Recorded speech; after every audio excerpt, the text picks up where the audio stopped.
예, 안녕하십니까. 성남시 청소년재단 사무국장 이선근입니다. 바쁘신 중에도 불구하고 본 행사에 애정과 관심을 가지고 참석해 주신 전국 청소년 활동 현장의 청소년 지도자, 청소년 여러분, 그리고 자리에 함께해 주신 경기도 청소년재단협의회 내빈 및 관계자분들께 깊이 감사드립니다. 오늘의 행사 일정을 안내해 드리겠습니다. 먼저 내빈 소개를 시작으로 준비한 영상을 감상하신 후 바로 대담과 질의응답 시간을 갖겠습니다. 이어 청소년 지도자와 청소년계의 비전을 나눈 후 폐회와 함께 기념 촬영을 하는 것으로 마무리하겠습니다. 그리고 특별 대담의 주제와 관련하여 멘토분들께 질문이 있으신 분들은 행사 중간에도 상관없으니 질문지를 작성하셔서 스태프에게 전달해 주시면 감사하겠습니다. 자, 그럼 오늘 행사를 축하해 주기 위해 참석해 주신 내빈을 소개해 드리겠습니다. 소개할 때마다 뜨거운 박수 부탁드리겠습니다.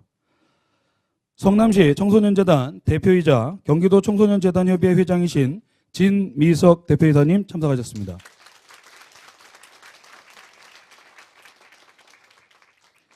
광명시 청소년재단의 대표이자 경기도 청소년재단협의회 부회장이신 서일동 대표이사님 참석하셨습니다.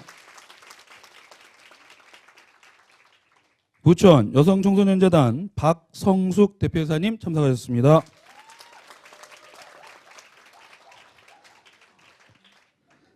인기 많으시네요. 네.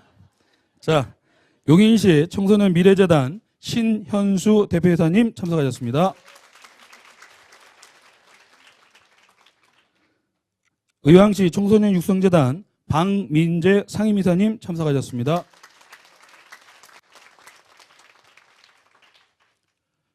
경기도 청소년 수련시설협회 조경서 회장님 참석하셨습니다. 경기도 청소년 활동진흥센터 서재범 소장님 참석하셨습니다. 잠깐 나가셨나 봅니다. 예. 고양시 청소년재단 박윤희 대표이사님 참석하셨습니다. 자, 끝으로 저희 성남시청 교육청소년과 임형곤 과장님 참석하셨습니다. 다음은 오늘 특별대담의 멘토분들을 소개하겠습니다. 연세대학교 사회학과 염유식 교수님 참석하셨습니다. 한국노동사회연구소 김종진 부소장님 참석하셨습니다. 마지막으로 부천 여성청소년재단 전효관 이사장님 참석하셨습니다. 대표이사님보다는 조금 약하신 것 같습니다. 네. 자, 이외에 쉽게 경기도 청소년재단을 비롯한 전국의 청소년 시설, 단체 등 청소년 지도자분들이 많이 참석해 주셨습니다. 감사합니다.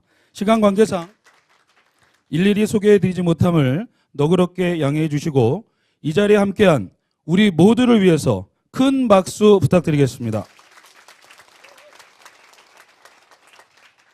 자, 그럼 지금부터 작아지는 대한민국 청소년계의 미래는 있는가? 라는 주제로 제3회 경기도 청소년재단협의회 정책토론회 및 2019 다시 청소년이다 특별 대담을 시작하겠습니다.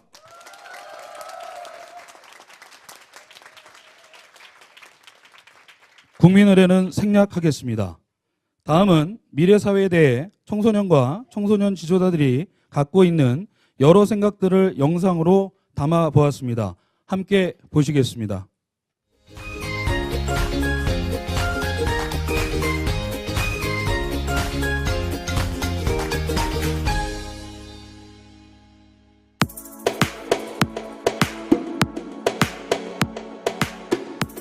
미래사회 하면 되게 설레고 두근거리기보다는 막연하고 미래가 조금 불투명한 것 같아서 불안해요.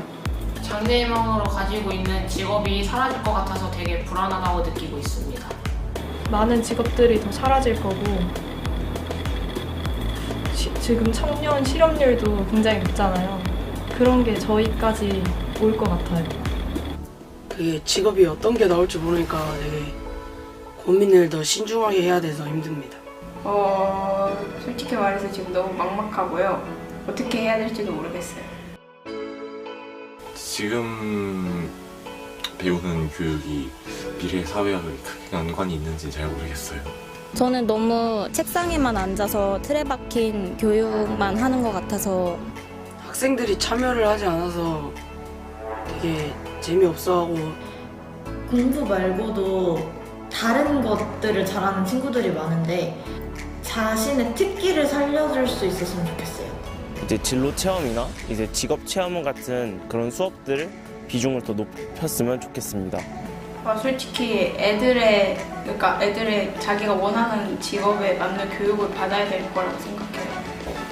자기가 하고 싶은 거를 그래도 찾을 수 있게끔 제가 하고 싶은 게 뭔지 찾을 수 있는 기회를 많이 마련해 줬으면 좋겠어요. 직접 청소년들이 현장에 나가서 다양한 직업의 교육을 배웠으면 좋겠습니다.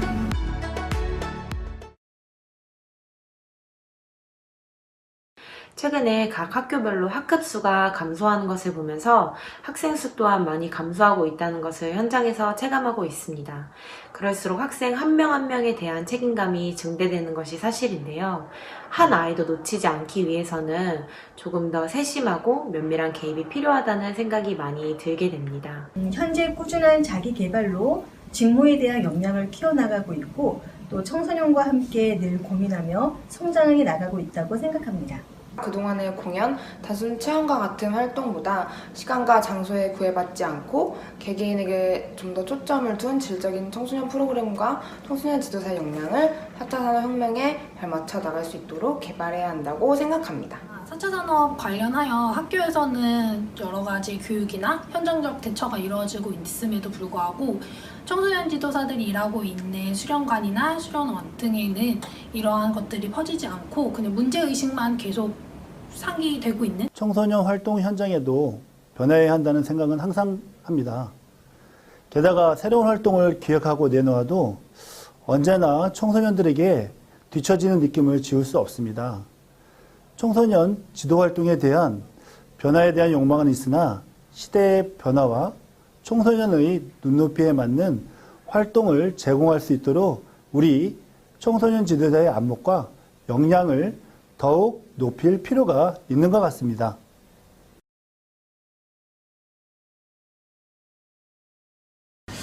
일단 불안하다는 생각이 많이 듭니다. 권역별로 청소년 수련관들이 많이 늘어나고는 있지만 청소년 인구의 수가 줄어들고 있기 때문에 청소년 지도사도 많이 축소가 되지 않을까 생각합니다. 일단 저출산이라서 일자리가 줄 것 같기도 하고 동시에 청소년 인구는 계속 줄고 있지만 오히려 청소년들한테 수입하는 자원은 늘고 있잖아요. 그래서 뭔가 청소년 지도사들이 더 잘 대우받고 잘 할 수도 있지 않을까 하는 생각도 하고 있습니다. 네, 저는 밝다고 생각합니다. 그 이유는 청소년은 가정이라는 울타리서만이 아니라 지역과 사회가 함께 관심을 가지고 돌봐야 된다고 생각하는데 그러한 관점에서 볼 때 우리와 같은 청소년 지도자의 역할이 더욱 확대되고 중요해질 것으로 생각합니다.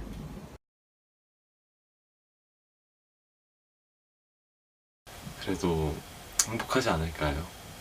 지금도 매우 불안한데 후가 안 불행할까요? 우리 청소년들을 생각하면 마음이 아픕니다. 우리나라의 청소년의 행복지수가 OECD 국가 중 꼴찌인 것은 국민이라면 누구나 아는 사실이죠. 즉 현재 우리 청소년들은 행복하지 않는 삶을 살고 있다는 것입니다. 게다가 저출산, 고령화의 문제로 인해 노인 세대를 부양해야 하는 사회적 비용 부담까지 청소년들에게 가중되면서 앞으로 청소년에게는 행복하지 않는 삶이 계속될 가능성이 높을 거라고 생각합니다.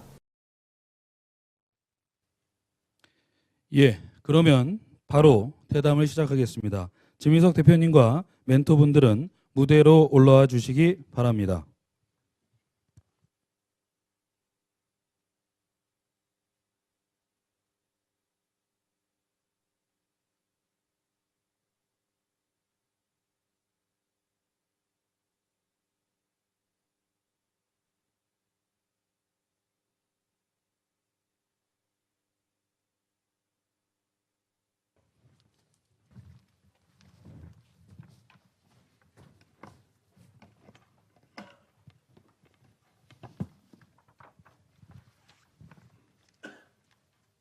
예, 대담 시작할까요? 갑자기 그냥 영상의 마지막 보니까는 분위기가 싸해지는 게 지금 이거 대담 계속 할까 하는 생각이 들었습니다. 우선 대담 시작하기 전에 영상 잘 보셨습니까? 예, 제가 자랑스럽게 생각하는 것이 지금 이 영상을 만든 그 회사가 저희 그 정자 청소년 수련관에서 미디어 동아리 활동을 한 친구들입니다. 그래서 이걸 마치고 1인 창업을 해서 이 회사를 운영하고 있습니다. 회사 이름은 TOPENT입니다. 그래서 이 회사는 청소년 미디어 교육과 SNS 라이브 중계를 하고 있습니다.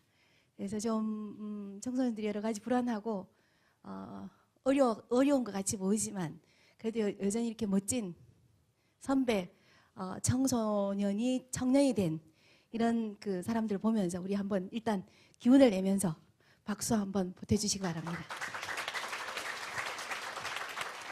거기 손 한번 들어주시기 바랍니다. TO 이게 이름이 너무 어렵습니다. TOPNT 저기 있습니다. 정자 청소수련관에서 잘 배워서 창업도 배워서 실제로 창업하고 있는 1인 창업가 멋진 청년입니다. 감사드리고요. 잘 찍어주시기 바랍니다. 본격적으로 저희 대담을 시작하도록 하겠습니다. 저는 오늘 그 사회를 맡은 성남시 청소년재단 대표이자 여기 그 경기도 청소년재단 대표 협의회 대표를 맡고 있습니다. 사실 아까 저 소개를 할 때 그 우려 같은 소리는 나지도 않고 우리 박성숙 대표님 소개할 때 그리고 다른 분들 소리 막 굉장히 성원 뜨거운 성원을 받는 거 보고 살짝 이 뭐지?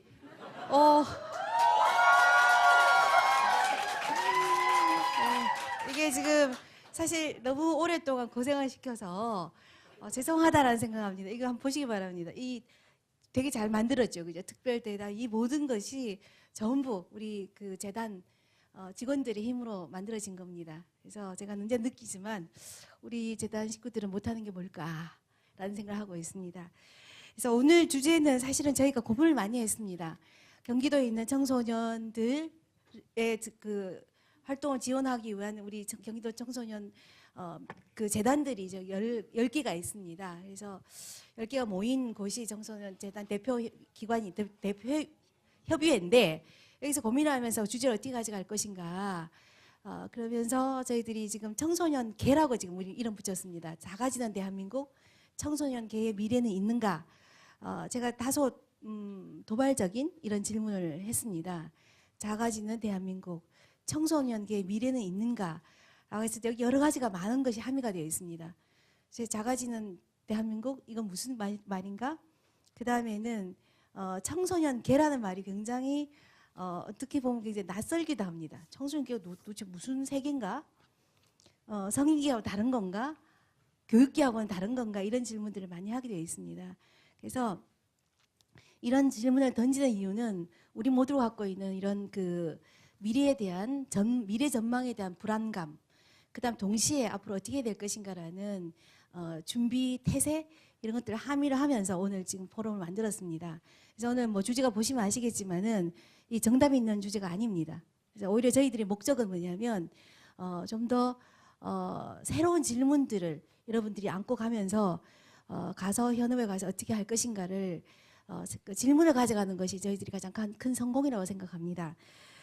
그래서 오늘은 이 주제에 어떻게 썰어볼까라고 생각하면서 일단은 청소년 활동을 둘러싸고 있는 환경의 변화부터 먼저 보자.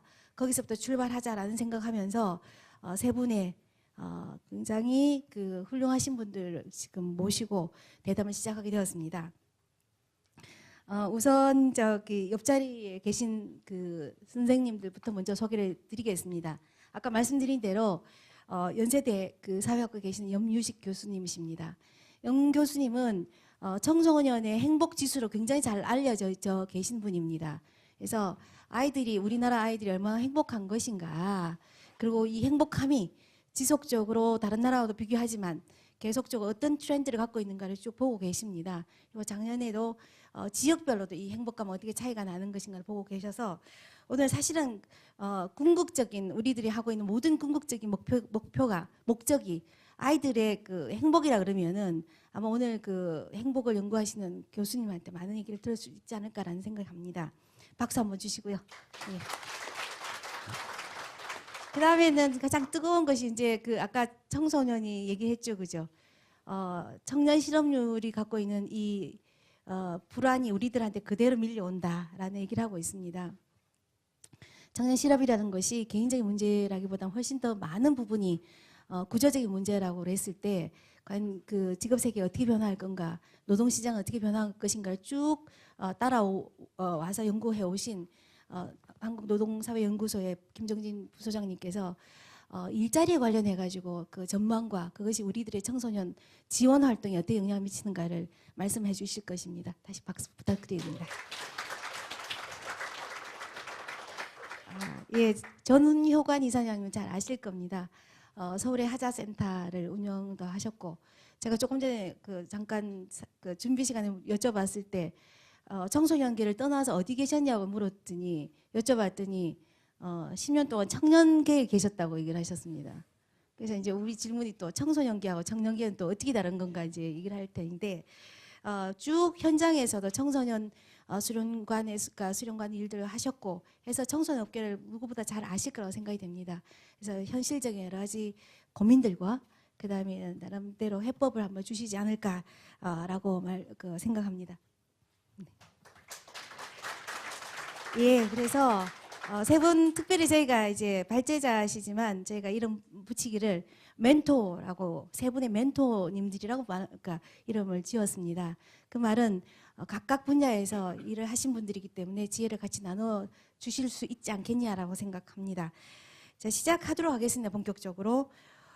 우선 그 지난 키스텝이라고 정부 산하기관이 있습니다. 한국과학기술평가원에서 10년 후에 2020년에 중요 이슈와 변화 전망을 살펴보기 위해서 전문가 500명을 대상으로 인식조사를 했습니다. 그 보고서가 대한민국 미래 이슈 2019라는 보고서입니다.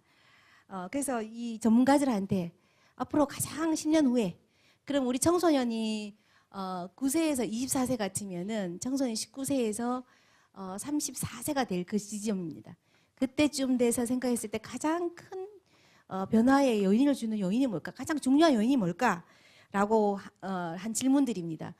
상당 정도는 전문가들에 대해 500명의 전문가를 뽑아서 그러니까 조밀하게 자료를 보았습니다.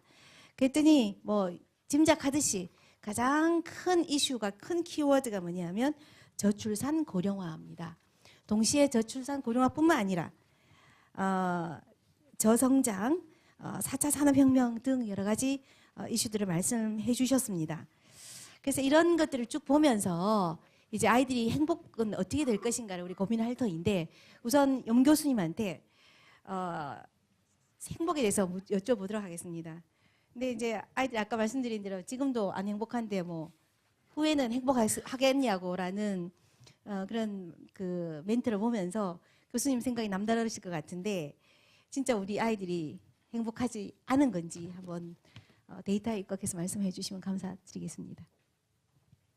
예, 그 행복은 굉장히 주관적인 측면이 많아서 우리나라 학생들만 또는 청소년들만을 대상으로 조사를 했을 때는 이게 얼마나 불행한지 행복한지 실제로 알기가 어렵습니다. 기준점이 없기 때문에. 그래서 11년 전에 처음 시작할 때부터 이제 국제 비교를 마음에 두었고요.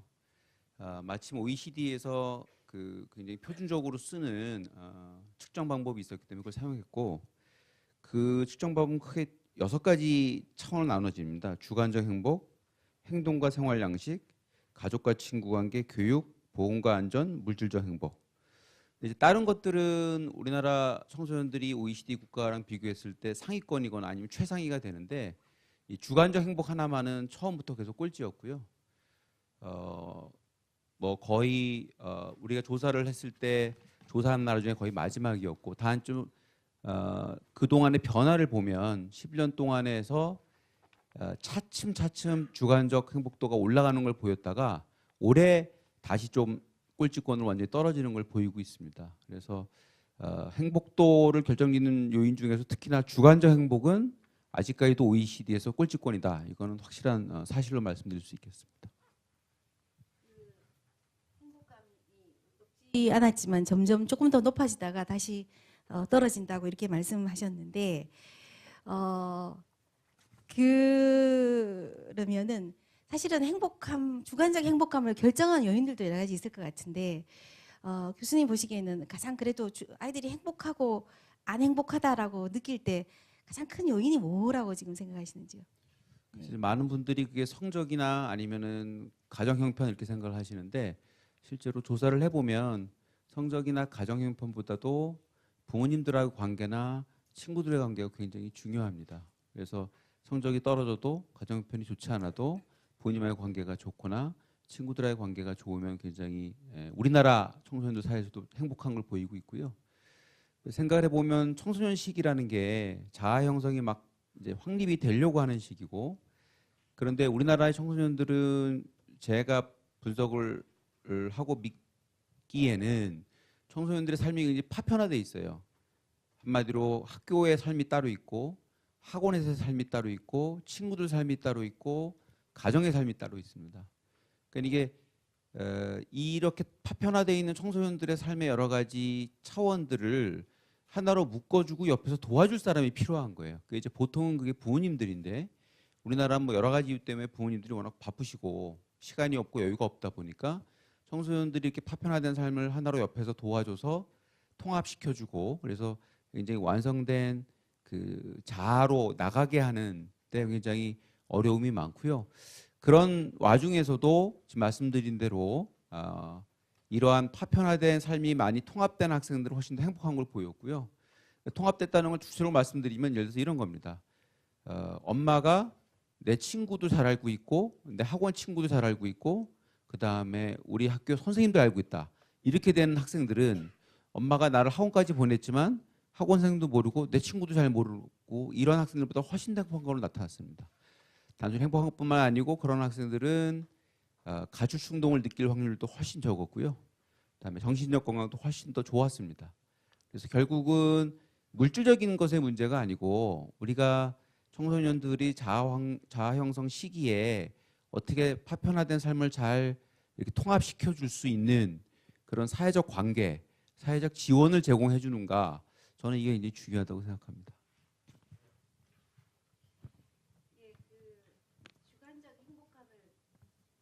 주관적 행복감을 결정하는 가장 큰 요인 중에 하나가 얼마만큼 통합적인 그 관계를 삶을 살아갈 수 있느냐, 또 그것을 엮어낼 수 있는 지원 기제가 있느냐라는 말씀을 하시면서 부모와 관계가 굉장히 중요할 것이다 이렇게 얘기를 하고 계십니다. 제가 사실 좀 드는 생각 이런 생각이 듭니다. 예전에 이제 저희 때만 하더라도 애가 5 내지는 6이었습니다. 저도 형제가 5이지만 그때는 부모와 관계가 사실 자원 배분을 보면 n분의 1로 해보면 5분의 1 이거밖에는 관계가 맺을 수가 없었습니다. 그죠? 애가 많으니까. 근데 지금 애가 하나 둘인데 그러면은 오히려 생각해보면 부모와의 관계에 좀 더 밀도 높게 좀 더 잘 지원을 해야 될 것 같은 생각이 드는데, 이게 그 세대별로 비교를 해보면은 행복도가 그렇게 오히려 더 높아지지 않고 더 어려워진다는 거는 어쩌면은 부모 자녀의 관계가 질이 상당히 좀 다른 양상으로 가는 것은 아닌가라는 그런 생각이 듭니다만은 어떠신가요? 예, 제 생각에는 정확한 지적이신 것 같고요. 제가 이제 미국에서 12년 있다가 2005년도에 한국 들어왔는데 제일 처음 놀란 게 이제 그 당시 제 아들이 초등학교 5학년이었는데 초등학교 5학년 자기 반 친구 생일 파티를 한다고 그래서 저는 이제 제가 당연히 쫓아갈 생각을 했었는데 우리나라에서는 초등학생 생일 파티 부모가 간다는 걸 상상을 못 하더라고요. 지금도 마찬가지고요. 근데 미국만 해도 이렇게 청소년들이 행복한 나라는 아니지만 초등학교 5학년부터 시작해서 고등학교까지 자기네들끼리 생일 파티를 하거나 어떤 액티비티가 있으면 대부분의 경우 부모님들이 함께 갑니다. 그래서 학생들은 학생들끼리 놀고 이제 부모끼리 또 누구 엄마 아빠 하면 서로 관계를 맺고요. 근데 이런 게 제가 말씀드린 대로 우리나라 청소년들이 삶이 파편화되고 있다는 거고요. 그래서 말씀하신 것처럼 부모의 관계는 그러면은 어떻게 보면은 n분의 1로 생각하면 훨씬 더 나아졌을 텐데 왜 그랬을까 생각을 해보면 우리나라 청소년들이 부모하고 갖는 관계는 굉장히 좁은 1차적인 관계입니다. 대부분의 대화가 뭐냐면 성적에 관한 대화, 그다음에 대입에 관한 대화입니다.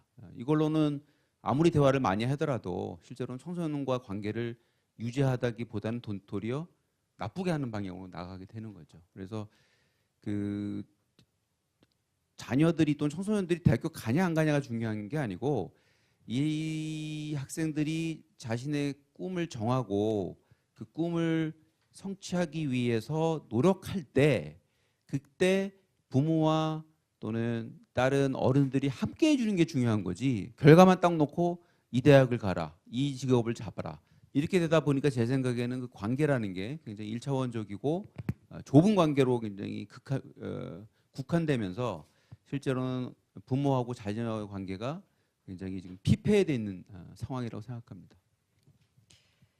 그 부모의 관계가 더 나아진다기보다는 상당한 정도는 여러 가지 어려움을 겪고 있을 수 있겠다라는 저는 생각을 하는데요.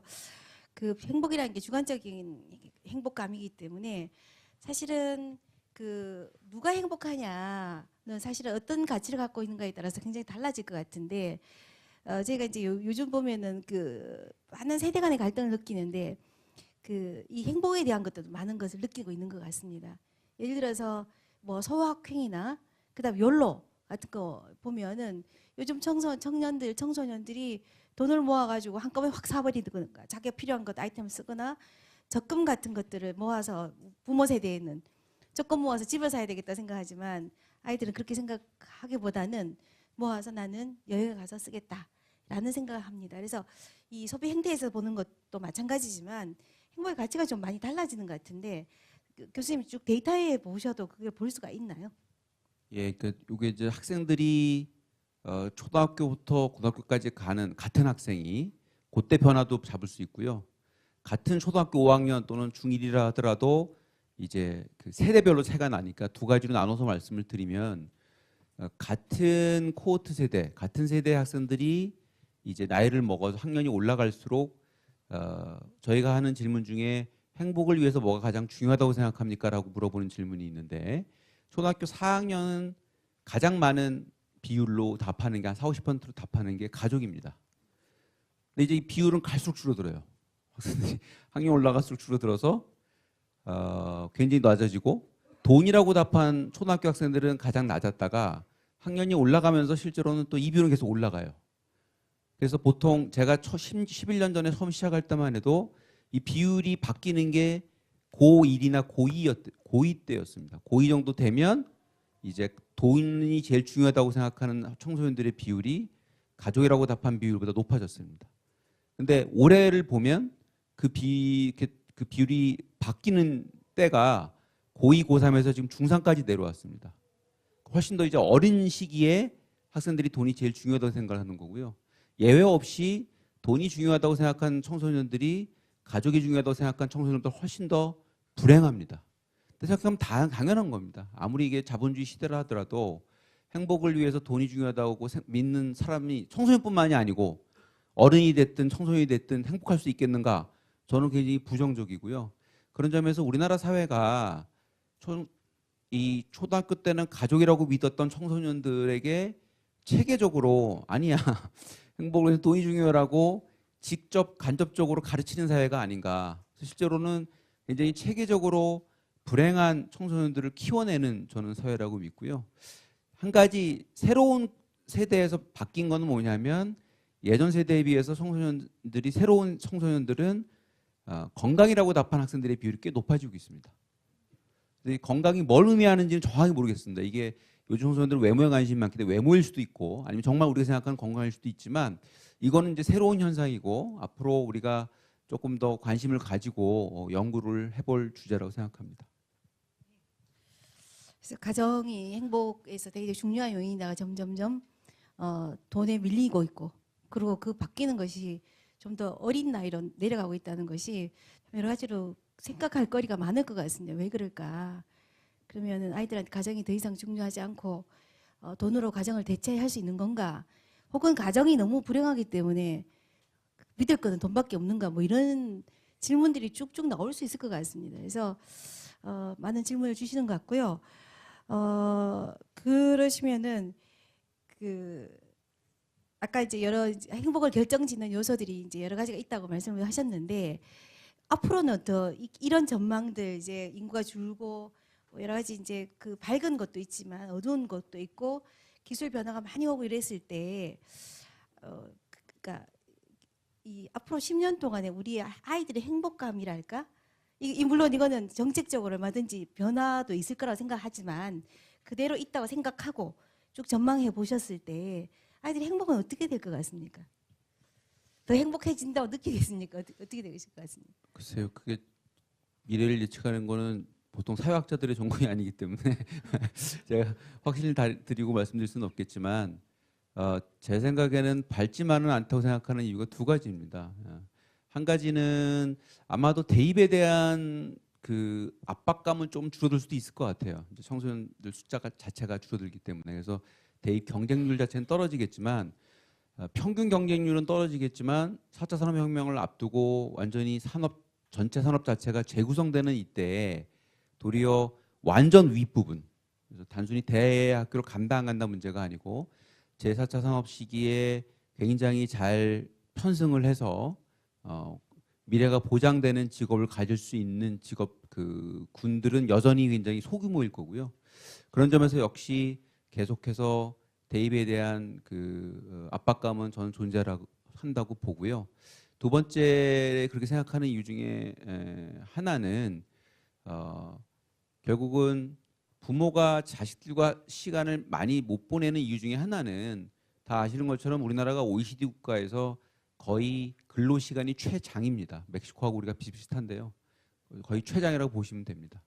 따라서 부모들도 너무너무 지치고 시간이 없는 상황이에요. 부모들도 지금 가족을 지키기가 어려운 상황인데 그래서 지금 52시간이 도입이 된 거는 단순히 임금의 문제나 경제의 문제가 아니고 실제로는 제 생각에는 이게 잘 쓰이기만 하면 우리 미래 세대인 청소년들을 잘 키울 수 있는 굉장히 중요한 기회인데 이게 과연 그렇게 제대로 쓰일 수 있는지는 그거는 조금 더 두고 봐야 된다고 생각합니다. 예, 여러 가지 이제 사실 박지만 않은 일들이 있을 거다라는 동시에 또 전체적으로 말씀하신 대로 근로시간이 점점 줄어들 수밖에 없는 제도적인 요인. 그다음에는 뒷파트에서 아마 김종진 부소장님께서 말씀하시겠지만은 어쨌든 지금 기계화가 많이 진전이 되기 때문에 자동화 기계화가 진전이 되기 때문에 근로시간은 줄어들 수밖에 없지 않겠냐. 그러면은 부모하고 관계도 좀 더 나아질 수 있는 그런 좀 더 좋은 사이드의 얘기를 하신 것 같습니다. 그래서 보면은 부모하고 시간을 많이 갖는다고 해서 능사는 아닐 겁니다. 그죠? 어떤 아이들은 부모하고 떨어질수록 더 나올 수 있기 때문에 그래서 더 해야 될 일이 굉장히 많은. 예. 네, 한 가지만 덧붙이면요.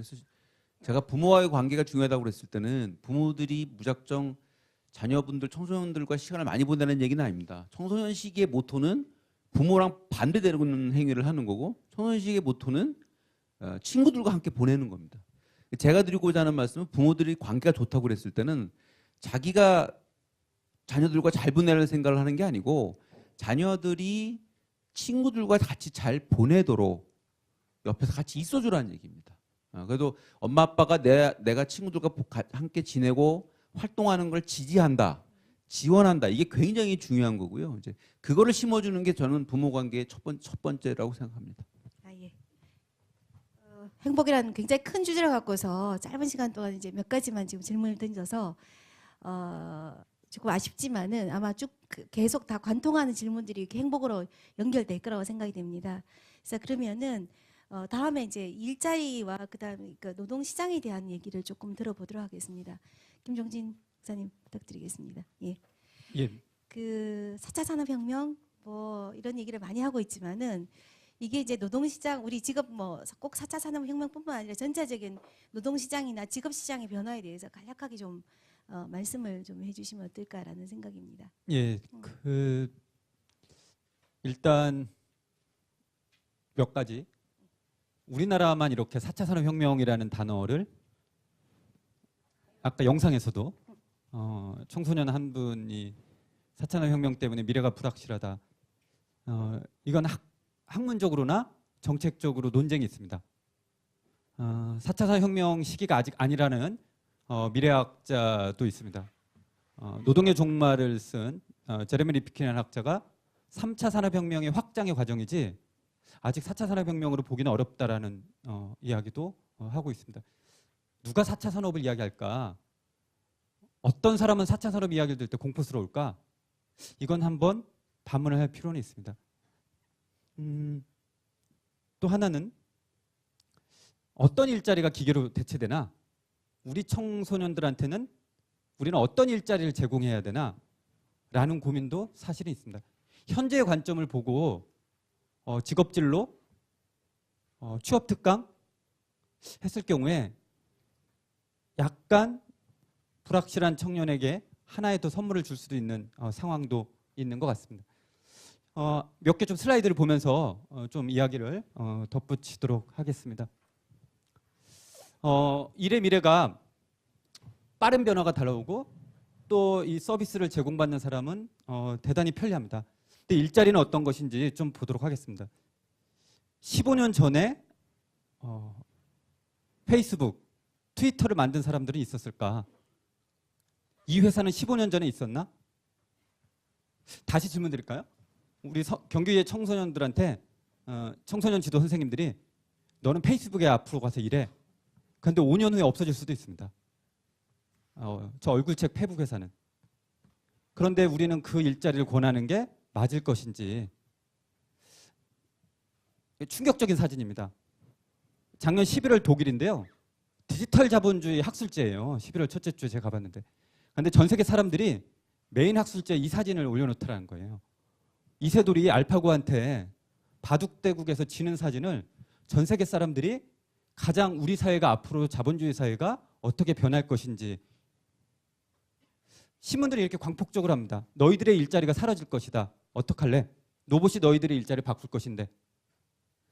고용노동부가 최근에 조사한 자료 중에 하나입니다. 30대 미만의 청소년 청년들에게 너희들의 일자리를 뭘 원하니? 그러면서 사회복지사가 대단히 증가하고 있는 것 같아요. 혹은 생명과학연구원 이런 얘기하는데요. 아니 사회복지사이면 뭐 할까? 시청 사회복지과의 성과평가하느라고 힘들 텐데. 네. 무기계약직 비정규직 채용돼서 일자리 176만 원 받는 일자리에 우리는 권할 수 있을까? 그렇다면 우리가 권하는 일자리는 무엇이어야 될까? 이런 고민들은 대단히 있는 것 같습니다. 하나 영상 볼까요?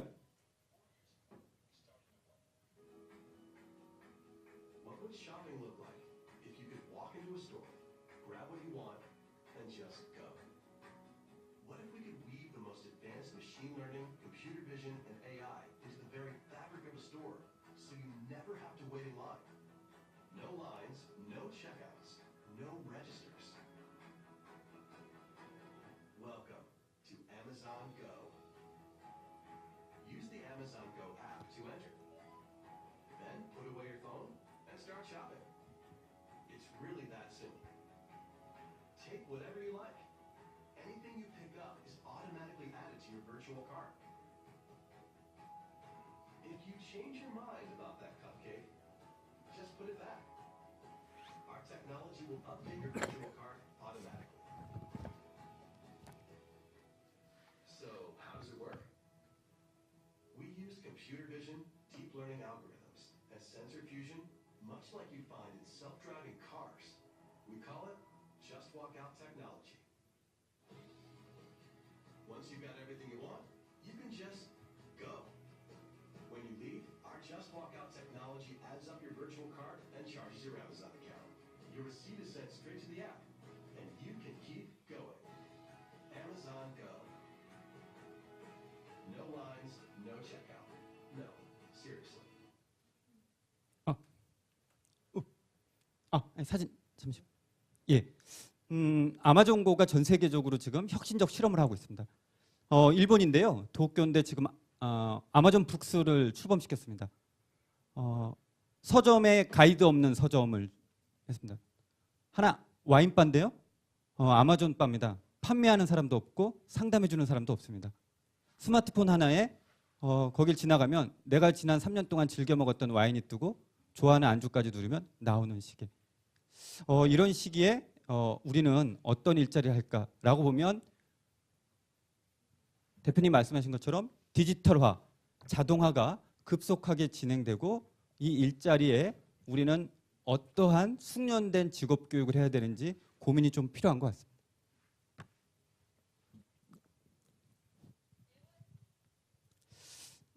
앞으로 700만 개 일자리가 없어진다라는 게 지금 전 세계 경제 포럼에서 이야기를 합니다. 200만 개 일자리는 새로 생깁니다. 결국 500만 개 일자리가 없어진다라는 이야기를 하고 있고 대부분 사라지는 일자리는 기계로 대체되기 쉬운 일자리들이 대부분입니다. 한 호주의 여론조사의 데이터 그래프인데요. 앞으로 자녀가 태어나면 약대를 보내면 안 됩니다.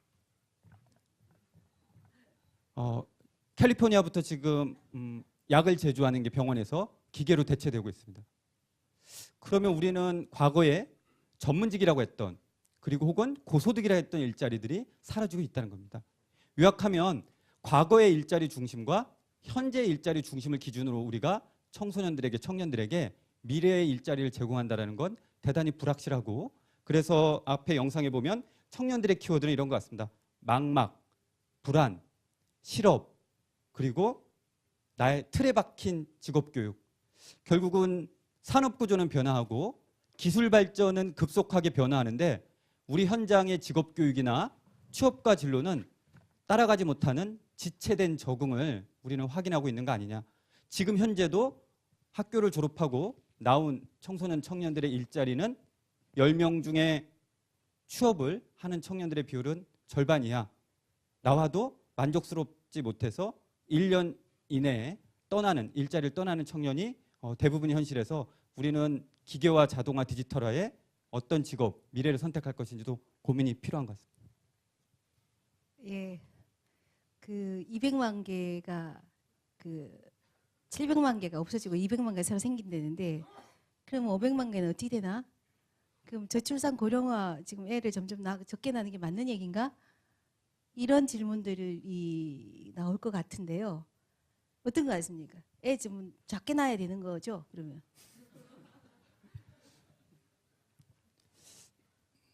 애는 종류가 여러 가지라서요. 네. 사회가 재구성되고 발전하는 데는 저희가 경제활동, 생산인구라고 표현을 이렇게 하는 것 같습니다. 우리 사회가 유지되고 지속가능하게 발전하는 데는 앞으로 끊임없이 지속가능한 사회를 필요하기 위해서는 결혼뿐만 아니라 육아 출산은 중요한 사회적 역할인 것 같고요. 그런데 그들이 차지할 일자리는 대단히 변화하고 있다라는 겁니다.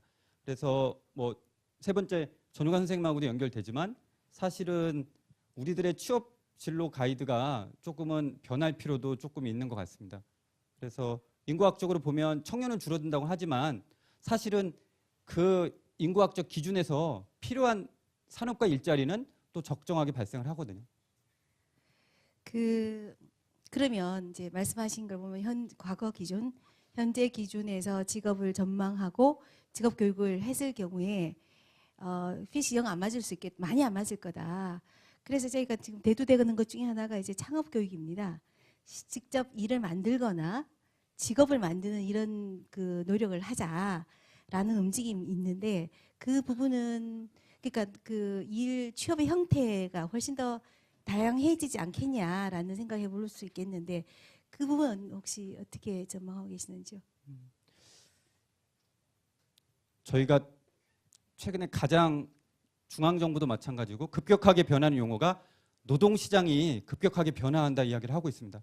예전에는 근로계약을 체결하는 즉 근로기준법을 적용받는 노동자의 일자리가 있었지만 최근에 몇 년 사이는 변화하는 현상을 확인할 수 있는 게 대표적으로 플랫폼 노동 그리고 프리랜서 이렇게 이전에는 존재하지 않았던 일자리들이 증가하고 있습니다. 혹시 여기 계신 선생님들이 이용해 볼지 모르겠지만 최근에 타달하고 있습니다. 네. 선생님들 대중과 호흡 좀 하세요. 타다 좀 타보시고. 예, 예, 이런 포럼에만 오지 마시고. 공유경제 이 플랫폼 회사인데요. 작년에 드라이버가 1,600명이었습니다. 올해 18,000명이거든요. 1년 사이에요. 이마트에 직접 고용된 직원 숫자만큼 있습니다. 한 회사가. 그렇다면 우리가 지금 바라봐야 될 변화된 일자리는 대단히 변화하고 있다는 겁니다. 근데 중요한 건요. 저희 노동시장에서 연구하는 사람들 이야기는 이분들은 근로기준법을 적용받는 노동자가 아닙니다. 개인 사업자, 자영업자가 많고 아까 사회자님께서 여쭤본 창업 때로는 창업도 대단히 중요한데 약간 저는 물음표를 답니다. 3년 이내 청년 창업 실패율이 90%인 나라, 신용 불량과 신용 유의를 발생하는 나라. 결국은 창업을 장려하려면 인프라 구조를 중앙정부하고 지방정부가 확실히 생태계를 유지해주는 상태에서 우리가 이야기할 필요는 분명히 존재하겠다. 다만 최근에 증가하는 일자리들을 보면 창업과 관련된 에서 문화예술 그리고 전문 영역에서는 일자리가 200만 개에서 살아남은 일자리로 통계적으로 잡히긴 하는 것 같습니다. 그 일자리가 이제 어쨌든 이제 줄어들기 때문에 아마 그 상당한 기간 동안에 실업의 문제가 계속 우리와 함께 갈 것 같은데요. 이제 그러니까 이전까지만 해도 저희가 산업혁명 시대의 어떤 핵심, 그러니까 중앙부에 살았다면 우리 기성세대에서는 일이라는 게 혹은 직업이라는 게 인생에 있어서 굉장히 중요한 앞에 질문하고도 연결될 것 같은데 사람의 삶의 한 요소에서 굉장히 중요한 어쩌면 가장 성공과 행복의 중요한 잣대였을 수 있을 것 같은데 이런 노동시장 변화나 그다음 지구시간의 변화를 보면 이제 아이들의 삶에 있어서 일이나 노동의 그러니까 차지하는 비중, 상대적인 비중에 이런 것들이 좀 달라지지는 않을까라는 생각이 드는데 어떻게 생각하시는지요? 예, 지금 이렇게 디지털화 자동화된 나라에서 지금 유럽연합이나 전 세계적으로 좀 최근에 몇 가지 흐름을 보면 우리가 40시간, 하루 8시간 일하는 게 적정한 일의 시간이냐라고 질문을 던지고 있습니다. 그래서 지금 유럽연합에서 화두가 되고 있는 게 라이트한 노동시간 이런 얘기가 있거든요. 그러니까 20시간에서 35시간 전후의 일자리, 15시간 미만은 사회보험도 가입받을 수 없고 그리고 낮은 소득으로는 기본적 생활할 수 없어서 그렇지만 그거보다는 상회하고 과거의 우리 기준인 1953년의 기준으로 만든 8시간의 일자리가 아니라 25시간 전후의 일자리가 사회적으로 앞으로 일자리는 줄어드는 상황에서 그리고 보람을 찾고 그리고 자기가 실현 가능한 일자리에서 이야기하는 게 지금 라이트한 일자리 이런 이야기를 많이 이야기를 하고 있고요. 그래서 그런 일자리 대부분은 사실은 전문 직업에 자기가 일과 삶의 균형을 가능한 숙련된 일자리로 이야기를 하고 있습니다. 아마 이제 전문화된 직업, 숙련된 직업군만이 그런 워라밸이 이제 일과 그 삶이 이렇게 균형이 있게 될 거냐 아니면은 정책적으로 모든 사람들이 근로시간을 줄여가면서 나머지 시간들을 어떻게 활용할 것인가 되게 큰 이슈가 되지 않을까 이제 그런 생각을 해봅니다. 그러면서 이제 저희들이 하고 있는 청소년 활동들도 여러 가지 이제 그 영향을 받을 거라고 생각하고 있는데 자연스럽게 전해관 이사장님한테 여쭤보겠습니다. 앞으로 이제 청소년 업계, 그 청소년 지도자, 청소년 수용 시설들 한테 이런 것들이 갖게 되는 여러 가지 그 함의를 어떻게 보고 계시는 건가요? 아까 그 영상물에 보니까 이제 지도자분이 뭐 불안하다 뭐 이런 얘기, 그러니까 청소년도 불안한데 지도자분도 불안하니까 이게 관계 맺기 같은 게 굉장히 힘들겠다 그런 생각이 좀 들었어요. 근데 저는 뭐 청소년 인구가 준다고 해서 청소년 관련 일들이 위기가 올까? 이런 건 조금 뭐 그렇진 않을 거다라고 생각이 들어요. 예를 들면 제가 재작년인가 그 프랑스의 이제 청년 실업을 이렇게 지원하는 미시용 로칼이라는 그 기관을 이렇게 방문해서 인터뷰를 쭉 해봤는데 정말 그 진로에 대한 뭐랄까 이게 정말 밀착된 지원이라는 게 뭔지를 정말 보여주고 있어요. 근데 한 20여 명의 청년들을 대상으로 해서 2명의 담임 같은 분들이 들어가서 이렇게 진로를 이렇게 뭐 프로그램도 하고 진로도 설계하고 이런데 저는 한국에서 태어났으니까 이제 그렇잖아요. 한 20명 하는데 뭘 2명씩이나 들어가나 이런 생각이 들어가지고 가서 물어봤어요. 진로 설계를 하는데 왜 20명씩 2명씩 들어가시냐 그랬더니 한 사람이 진로 설계를 하면 편견이 발생하기 때문에 2명이 각각 그 진로 설계를 해서 토론한다는 거예요. 저는 이게 이제 우리 사회로 돌아와 보면 사실은 이제 문제가 굉장히 복합화되고 있는 국면에서는 문제 해결도 굉장히 복합적인 처방이 필요하기 때문에 대단히 질적인 관계나 밀착된 관계로 접근해가지 않으면 사실은 문제 해결에 굉장히 미달할 거다. 그러면 사실은 뭐랄까 이렇게 프랑스의 그 미시용 녹화를 하시는 분들이 한 15,000명쯤 된다고 그러던데 우리는 어떤 점에서 그 문제가 더 복합화되고 어려워지고 해결이 어려워지면 이 밀착된 지원이나 어떤 이 관계 중심형 이 지원 체계 같은 걸로 이렇게 전환해야 되는 거고 그러려고 하면 사실 청소년이나 복지 업무 같은 경우에 뭐 인력의 위기가 온다 이런 건 좀 그렇지는 않을 것 같은 이제 느낌이 들어요. 그래서 그런 부분은 사실은 이 걱정이 별로 안 되는데 아까 이제 그 행복 얘기를 하시고 일자리 문제를 얘기하시고 막 이러니까 제 머리가 막 뒤죽박죽이 됐어요. 이게 이제 왜냐하면 이게 굉장히 지금 어려운 문제를 우리가 지금 다루고 있구나. 이제 그래서 막 머릿속에 막 그런 생각이 드는 거죠. 이렇게 예를 들면 일자리가 없어질 거다. 이건 뭐 저는 아까 혁신성장 이런 거 할 때도 분명한 것 같아요. 구글이 한 5만 명이 일을 한다고 그러더라고요, 지금. 근데 구글 정도 매출을 하는 기업은 과거 같으면 50만 명이 일을 했었어요. 그러니까 이제 사실은 평균 잡으면 한 10분의 그러니까 똑같은 매출을 일으킬 때 한 10분의 1로 줄은 거죠. 그러니까 일자리는 불가피하게 줄을 거다 이런 생각이 들었고 일자리가 있다고 하더라도 행복할까? 이건 또 다른 문제인 것 같아요. 그런데 저는 사실은 일자리 문제를 갖고 있다고 하더라도 계속 불행해질 것 같은 거예요. 앞으로의 사회가. 왜냐하면 그 최근에 이 피케티 지수 뭐 이런 얘기하는 데 들어보면 경제 성장률이 한 6, 7% 될 때는 사회적 소득을 좀 이렇게 분배를 잘하면 이렇게 임금 같은 걸 좀 많이 받게 이렇게 하고 뭐 일자리를 창출하면 이렇게 분배 상황이 개선되거든요. 근데 2% 성장을 하면 아무리 임금 소득을 하더라도 자산 불평등이 계속 심화될 수밖에 없어서 사회적 불평등이나 이런 격차가 계속 심각해지는데 어떻게 행복해질까? 경쟁은 계속 치열해질 거고 관계 맺기보다는 각자 도생해야 되고 이제 이런 것들에 대한 사회적 투자 같은 경우를 정말 획기적으로 늘리지 않으면 그다음에 이제 청소년이나 지역의 복지나 이런 것들에 대해서 대대적으로 투자하지 않으면 사실 문제를 반전시키기는 굉장히 어렵겠다. 그런 점에서 사실은 청소년 쪽에 뭐 이렇게 좀 대대적 투자 같은 것에 구상 같은 게 좀 나와야 되는 거 아닌가? 그러니까 제가 옛날에 명견말린가 이런 프로그램을 보니까 이탈리아는 청년 투자 같은 걸 막 줄이고 경제 위기 때 독일은 역설적으로 막 늘려요.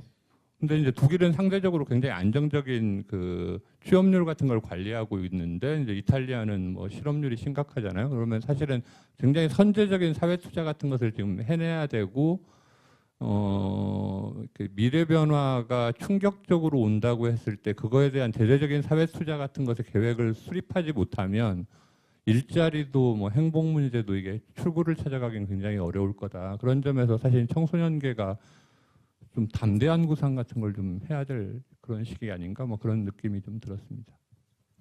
예, 그 청소년기가 담대한 구상을 해야 된다 이렇게 말씀하시는데 사실 내용은 잘 모르겠으나 그 말씀은 굉장히 동일하는 바입니다. 그 그릇은 어떻게 채워야 될지 모르겠지만은 어쨌든 직원 같은 형태로는 좀 곤란하지 않겠냐라는 그런 말씀을 하셨고 한편으로는 그 일자리 줄어든다고 해서 그 바로 이제 청소년 지도자들, 청소년 일하는 사람들의 어떤 양적인 측면에서 영향을 미치진 않을 거다. 이제 그 말도 제가 동의를 하는 것 같고요. 다만 이제 이렇게 사회도 변하고 따라서 청소년도 굉장히 많이 변합니다. 아이들 이제 업계에 쭉 있어 보면은 10년 전의 아이들하고 20년 전의 아이들하고 굉장히 차이가 많고 실제로 학교 내에서 지금 교사와 학생 관계가 굉장히 많은 변화를 겪고 있습니다. 그래서 교사들이 저 금방 임용이 됐을 때 아이들하고 나이가 한 10살 차이 나면은 10년에서 20살 차이, 세대 차이 굉장히 벌어집니다. 그러다 보니까는 굉장히 어려움을 겪고 있는데 청소년 지도자들도 마찬가지 지금 문제를 안고 있지 않겠냐. 그래서 이제 미래의 역량이랄까 이게 또 굉장히 큰 얘기지만 그러면 앞으로 이렇게 그러니까 불확실하고 어쨌든 일은 좀 더 줄어질 것 같고 행복하기는 좀 더 어려운 세상 같은 느낌이라면 그러면 지금 우리가 어떻든지 간에 그래도 뭐를 준비를 좀 더 하면 그 미래 역량이라 해도 좋고 준비 역량이라 해도 좋을 것 같은데 그 부분에서 각각 한 멘토님들께서 한 말씀씩만 간단하게 해주시면 참 좋겠다라는 생각입니다. 제가부터 예. 하면 저는 사실은 지금 세대를 살아가는 사람들에 대한 문제를 해결하기 위해서 지원하는 사람들이 굉장히 어렵다고 생각해요. 이게 과거에는 그러니까 동기가 있는 상태에서는 적절한 프로그램을 제공하면 됐는데 지금 동기의 위기도 굉장히 심각하고 저는 마음의 상태도 사실은 굉장히 심각하다.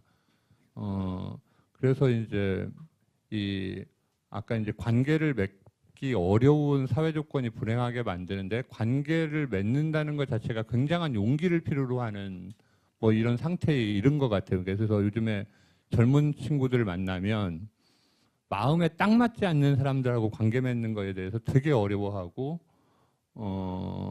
스트레스 받고 또 관계가 틀어지면 막 자책감 느끼고 뭐 이런 여러 가지 이렇게 복합적인 문제들이 있어서 이런 문제들을 하여간 이제 그런 건데 지금 사실은 이제 아까 이제 빈곤의 문제나 일자리 문제나 뭐 이런 것들이 경제학자 중에 아마티아 센이라는 사람이 사실은 영양적분법 뭐 이런 얘기를 하면서 이게 이제 빈곤 문제가 기회를 박탈하고 있다 뭐 이런 얘기를 하거든요. 그러니까 이 기회가 지금 예를 들면 굉장히 이렇게 사회적 기회나 뭐 예를 들면 경험의 기회나 뭐 체험의 기회나 내가 뭔가를 도모해 볼 기회나 이런 것들이 굉장히 이렇게 어떤 사람들에게는 존재하지만 어떤 사람들에게는 박탈되고 있어서 이런 기회가 박탈되는 구조를 사회적인 공공 인프라로 좀 만들어 가야 되는 거 이런 건 저는 굉장히 중요한 과제라고 생각해요. 그래서 사실은 이제 청소년계가 그런 일로 저는 조금 전환해야 된다 이런 느낌이 있는데 제가 이제 20년 전에 하자센터 시작할 때도 조금 그랬고 지금도 좀 그런데 이게 이제 시설 운영과 이렇게 관리하고 이런 일들이 이렇게 굉장히 많고 그래서 조금 기존의 관성으로부터 이렇게 좀 벗어나는 근데 이게 이제 내 마음도 나는 벗어나고 싶지만 내 주변에서 그런 뭐 행정적 조건이나 이런 것들이 안 받쳐주면 못 벗어나잖아요. 그래서 뭔가 이런 조금 새로운 사회적 합의나 청소년 활동의 방향 같은 것을 조금 더 많이 논의해보는 뭐 이런 것들을 통해서 많이 아마 청소년들의 역량을 증진할 수 있는 사회적 기회나 관계 방식이나 이런 것들을 조금 도출할 수 있지 않을까 뭐 이런 생각은 좀 아까 영상 보면서 되게 많이 들었습니다. 예. 김 사장님. 예. 저는 그냥 약간 정책적으로 좀 다른 유럽연합 국가들하고 가장 큰 차이 두 가지만 말씀을 좀 드리면 우리는 딱 학교를 벗어나면 교육청 학교는 관심 밖이에요. 그리고 그 일자리의 대부분은 고용노동부 중앙이 담당하거나 지자체 행정 조직이 담당하는데 유럽연합에서 청년보장제도 유스 개런티를 담당을 할 때 그 지역별로 이 청소년의 일과 노동 미래 직업에 관련해서는 주체가 교과부 그리고 사회복지를 담당하는 부서 노동시장하는 노동부서 대학까지 다 들어오거든요. 그래서 그러면 예를 들어서 경기 지역의 성남 지역의 수원 지역에 청소년의 직업과 미래할 때 우리는 거의 대부분 사실은 학교 내에 있는 청소년의 문제는 다 교육청의 자원이 한계가 있는 거고 이행기 노동에서 학교 밖이나 학교를 떠나서 혹은 대학 그 과정에서 아르바이트 이 노동은 교육청이나 학교는 전혀 문제를 다루지 않거든요. 그래서 가장 큰 과제는 사실은 이 행정부서들이 청년의 일과 미래 이행기 노동시장에서 유관 기관들이 총체적으로 같이 해야 되고 또 하나는 우리가 아직도 잘 못하는 게 하나가 숙련 형성의 문제거든요. 그러니까 취업의 기술 교육이 아니라 이 사람이 변화하는 노동시장에서 숙련 형성을 잘할지 못할지 이게 대단히 중요한데 작년에 베를린을 가보니까 베를린 시가 베를린의 대학 그리고 산학협력하는 기관들이 다 모여서 숙련 형성을 대단히 많이 투자를 많이 한다는 거예요. 근데 우리는 여기서 숙련 형성한다 그러면 가장 예산 없는 교육청이 취업과 진로에 이렇게 한다는 거죠. 그래서 제가 가장 충격은 작년에 송파의 한 교감 선생님이 취업과 진로 학생들 수학 능력 끝났다고 직업과 미래 일 뭐 이런 것들하고 얼마인데요? 했더니 50분이랍니다. 그래서 아, 예, 그래요? 할 수 있게 해야 되는데. 근데 노동인권 근로기준법도 한번 넣어주세요. 아, 예, 알겠습니다. 갔는데요. 600명의 여고생이 강당에 모여놓고 변화하는 노동시장의 일에 대해서 그 겨울 12월 달에 하라고 하는 거예요. 이런 상태에서 우리는 가능할까라는 겁니다. 촘촘한 직업 진로가 조금 더 필요한 건 아닌가라는 생각입니다. 교수님, 한번.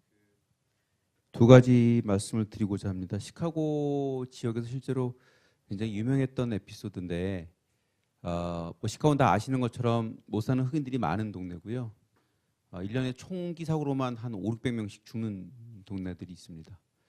그래서 이제 그 굉장히 빈곤한 지역에 있는 흑인 청소년들 몇 명을 큰 돈을 들여서 학교를 바꿔준 겁니다. 중산층이 사는 학교를 다니게 몇 년씩 다니게 해줬는데 결국 그 프로젝트는 실패로 끝났습니다. 왜냐하면 학교 삶이 다 아니니까. 그 학교는 뭐 중산층 다니는 학교를 다닌다 하더라도 다시 집으로 돌아가야 되는 상황이고 우리가 억지로 부모랑 떼놓을 수는 없는 상황이고 그래서 이 프로젝트의 실패가 그 미국 교육계에도 준 것의 의미는 청소년 한 명 또는 뭐 어린이 한 명을 키우기 위해서는 이게 우리가 범청소년계 또는 범청소년계라고 부르기도 하지만 실제로는 굉장히 다양한 사회 계층과 정책들이 같이 연계를 돼서 이루어져야 되는 거지 좁은 의미의 청소년계 또는 지도가 청소년들을 구원할 수 있을 것이라는 건 저는 굉장히 나이브한 생각이라고 생각이 듭니다. 그래서 예를 들자고 뭐 좀 전에 말씀드렸던 것처럼 결국 만약에 부모 관계를 회복하려고 그러면 근로시간이 중요해지는 거고 그 근로시간을 위해서는 당장 제일 중요한 건 기업이 발벗고 나서야 되는 거죠. 이게 청소년계라고 해서 기업과 상관이 없다는 얘기가 전혀 아니란 얘기입니다. 이게 기업은 기업대로 해줘야 될 일이 있고 중앙정부는 중앙정부도 해야 될 일이 있고 지방은 지방도 해야 될 일이 있고 이게 다 함께 연계를 이루어서 청소년을 키워내는데 집중하지 않으면 실제로는 단기간에 좋은 효과를 보기는 저는 굉장히 불가능하다고 보고요. 한 가지만 더 말씀을 드리면 오늘 교육 얘기가 많이 나왔고 잠 얘기가 많이 나왔는데 저는 잠깐 좀 다른 생각을 좀 해봤으면 어떨까 생각을 해봤습니다. 그러니까 교육의 목표가 이게 중고등학교 교육이든 대학교 교육이든 직업 교육은 아니잖아요. 우리가 직업 교육이라는 말을 붙이는 이유는 직업을 정말 잡게 해주기 위해서 따로 하는 교육이 직업 교육이지 교육 일반은 우리가 이 학생에게 더 좋은 잡을 잡게 해주는 것이 궁극적인 목적은 아닙니다. 그것도 굉장히 중요하긴 하지만 제 생각에 중요한 가장 근본적인 교육의 목적은 다른 사람들과 함께 토론하면서 뭔가를 함께 해결해 나갈 수 있는 능력을 길러주는 겁니다. 다른 사람의 말을 잘 듣고 자기의 의견을 잘 전달하고 함께 토론할 수 있는 능력. 그래서 아까 전효관 이사님이 말씀하셨던 것처럼 프랑스에 갔더니 20명의 그 청소년들을 지도하는데 2명이 들어갔다. 2명이 들어간 이유는 3다 토론을 해서 결정하려고 한다.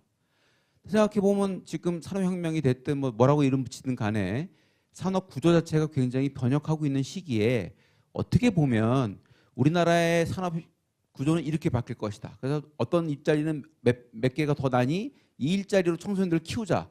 이건 아닌 것 같거든요. 왜냐하면 일단 미래는 정해지지 않은 거고 우리나라가 어떻게 합의를 보고 토론하느냐에 따라서 우리나라는 전혀 다른 길을 걸을 수도 있는 거거든요. 똑같은 산업 구조에 프레셔를 받다 하더라도. 그래서 청소년 지도의 입장에서도 이게 너무 사회는 이렇게 변할 게 답이 나와 있고 따라서 잡은 이렇게 변하고 따라서 우리 이렇게 가야 된다라기보다는 함께 청소년 본인 또는 지도자 하시는 분들 여러 관계자들이 함께 고민할 수 있는 그런 어떤 사회적인 토대, 구조 이런 게 마련되는 게 저는 굉장히 중요하다고 생각됩니다. 네. 이 세 분 멘토님들 여러 가지 말씀해 주셨고요. 아마 여러 굉장히 큰 얘기들이기도 하지만 실질적 여러 말씀도 해주셨는데 질문이 있으신 분들 아까 모두에 말씀드렸지만은 질문 쪽지 주시기 바랍니다. 그래서 세 분의 말씀을 관통항을 들어보면 그런 생각이 듭니다. 이제 사실은 청소년계라고 얘기를 했지만 말씀하신 대로 청소년계가 청소년 수련관, 청소년 시설 혹은 청소년 지도자 중심으로 움직이는 이런 것을만 문제를 바라본다면 전혀 지금 이 복잡하고 변화무쌍한 이 사회, 이 청소년 문제를 해결하기가 굉장히 어려울 거다라고 말씀을 하고 계십니다. 그래서 사실 전적으로 동의를 하고요. 그다음 거기에서 이제 지역이 같이 붙어줘야 되고 그 다음에는 근로와 학습과 그다음 일자리가 같이 연결되는 여러 이해관계나 기관들이 함께 모여서 이야기를 하는 이런 구조가 굉장히 필요하지 않겠냐라는 그런 말씀을 해주셨습니다. 또 한편 제가 드는 생각이 이런 겁니다. 우리가 지나치게 미래 전망을 얘기를 하면서 스스로를 너무 수동적이고 피동적인 존재로 우리 가져가는 건 아닌가. 기술이 이렇게 변화하니까 이제 우리가 어떻게 대응하는 가 굉장히 수세적이고 이렇게 가는데 과연 그렇게만 될 건가. 다른 방향으로도 사람들이 얼마든지 다른 방향으로 혁신을 기술 혁신뿐만 아니라 다르게 삶에 대해서 이 삶이 진짜 행복한 삶인가 우리 이렇게 안 살아도 되는 거 아닌가라는 질문을 얼마든지 전 던질 수 있다고 생각합니다. 그래서 그렇게 좀 더 적극적이고 그러니까 뭐라 그럽니까 주도적인 생각을 하면서 이 문제를 바라보는 게 어떨까 그런 생각 해보고요.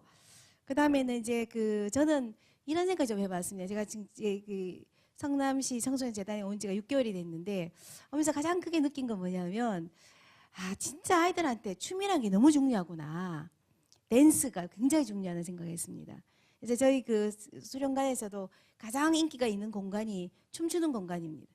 춤추는 공간인데 이 아이들이 제가 열심히 오며가면서 보면서 정말로 진지하고 그 다음에 창의력을 발휘를 하고 또 놀라운 건 나름대로 그 사회적인 관계망을 형성해 나갑니다. 룰을 학교에서는 아무리 순서 지켜라고 얘기를 해도 안 되지만 이 아이들이 자기네끼리 누가 저 중간에는 센터에는 10초밖에 못 있어. 이걸 굉장히 엄격하게 지나가는 것을 보았습니다. 그래서 제 생각에는 우리가 지금 이런 학습 교육의 아까 목적도 말씀하셨지만은 좋은 직업을 갖기 위한 좋은 대학을 위한 이런 형태의 교육만이 지금 어쩌면 그 교육은 이미 올드 패러다임이 아닐까. 진짜로 교육이라는 게 사람들이 살아가는 삶의 한 진짜 중요한 요소로 간다 그러면은 통합적으로 고루고루 그야말로 아주 올드한 얘기지만 지덕체가 함께 가는 이런 요소가 되는 게 지금 앞으로 청소년 활동이 아닐까라는 그런 생각을 해봅니다. 그렇게 하고 훨씬 더 통합적으로 지금 가져가야 될 거고 좀 더 적극적으로 정책적인 측면에서도 지역사회에 대해서나 혹은 지자체에 대해서나 혹은 중앙 단위에 대해서도 일어나는 변화에 대해서 적극적으로 이니셔티브를 갖고서 지금 좀 들어와서 얘기를 펼쳐가자라는 형태로 영역을 넓혀가고 외연을 넓혀가는 것이 필요하지 않겠냐라는 그런 생각을 세 분한테서 제가 묶어봅니다. 그리고 여기까지 저희가 일단 정해진 대담을 들어갔고요. 플로어에서도 그렇고 그 다음에는 지금 온라인에서도 지금 모두 청취하고 계십니다. 그래서 많은 사람들이 이 얘기를 듣고 고민을 같이 할수록 그러니까 뭔가를 솔루션 찾기에 좀 더 좋지 않겠냐는 생각해서 저희가 기회를 많이 이뤄놨는데 혹시 질문지가 더 있으면 좀 주시기 바랍니다. 네. 그래서 혹시 여기 플로어에서 지금 질문하실 분 계시면은 여기 나와주시기 바랍니다. 저 굉장히 여기 이 모양이 지금 원래 저희가 이렇게 하고 싶은 게 아니었는데 구조가 이렇게 됐기 때문에 아주 전형적인 방향으로 갈 수밖에 없어서 굉장히 안타깝습니다만 예, 주십시오. 그래도 예, 제가 예, 어느 분 할까? 잠깐만.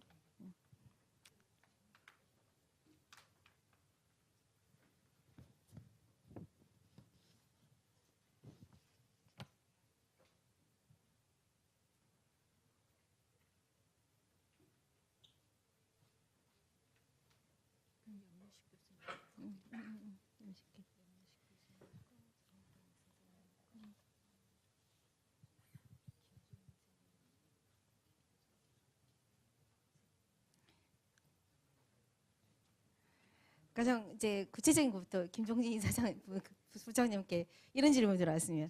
주 4일 근무제는 언제 실현될까요? 아마 주 4일 근무제 동시에 주 4일 등교제는 어떻게 될까?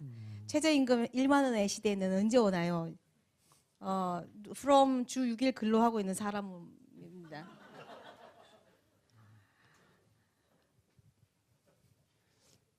지금 하고 있는 곳도 있습니다. 경기도 비정규센터는 지금 주 4일제를 하고 있습니다.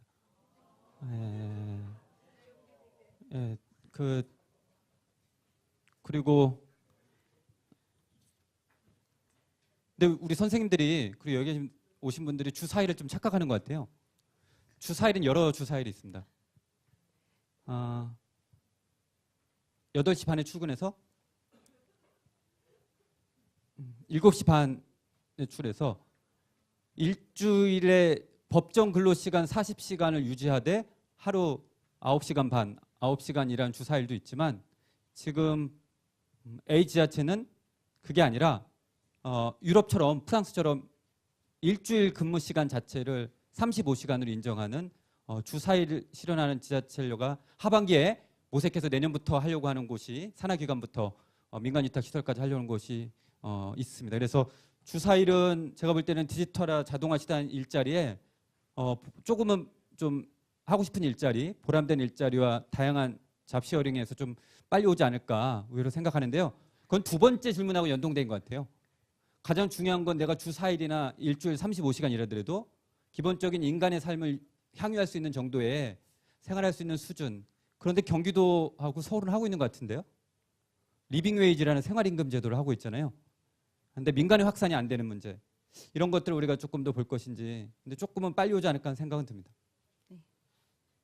주 4일제. 제가 사실 80년대 초반에 미국 유학을 갔는데 그때가는 이미 미국은 주 4일제를 하는데 문제는 거의 하루에 12시간씩 하고 4일 하고 그다음에는 뭐 또 이렇게 쉬는 걸 보았습니다. 그래서 그것도 굉장히 생경하게 느껴졌다는데 이제 사실은 총 근로시간하고 일 근로의 형태를 어떻게 하는가는 굉장히 좀 다르게 지금 직조될 수 있지 않을까라는 그런 생각을 해봅니다. 그래서 사실 주 4일제 근무를 하고 주 4일제 등교를 하게 된다 그러면은 청소년, 좁은 의미의 청소년계는 할인이 굉장히 많아지지 않을까라는 생각이 듭니다. 그죠? 어디 가겠습니까? 지금 여기 전부 수련관에 오지 않을까라는 그런 새로운 수요가 창출될 거다라는 그런 생각을 해봅니다만은. 대표님 10초만. 예. 저는 여기 선생님들에게 노동시간 단축 주 4일은 우리의 지역사회가 전혀 바뀝니다. 우리가 장시간 노동 체제이기 때문에 지역사회를 활동을 못하는 거거든요. 만약에 대한민국의 직장인들이 4시 반에 퇴근한다. 저는 오후의 삶은 전혀 다르게 생각이 듭니다. 꼬마들과 청소년들과 같이 할 수 있는 라이프 스타일이 바뀌는 거고요. 그리고 관심이 생기는 거고 공동체가 바뀝니다. 이 문화를 어떤 임금의 문제라든가 일에 종속돼만이 아니라 주 4일과 노동시간 단축은 사실은 우리의 지역의 삶이 바뀌는 시간의 정치로 바뀌는 거거든요. 예, 그래서 그런 차원에서는 대단히 중요한 문제인 것 같습니다.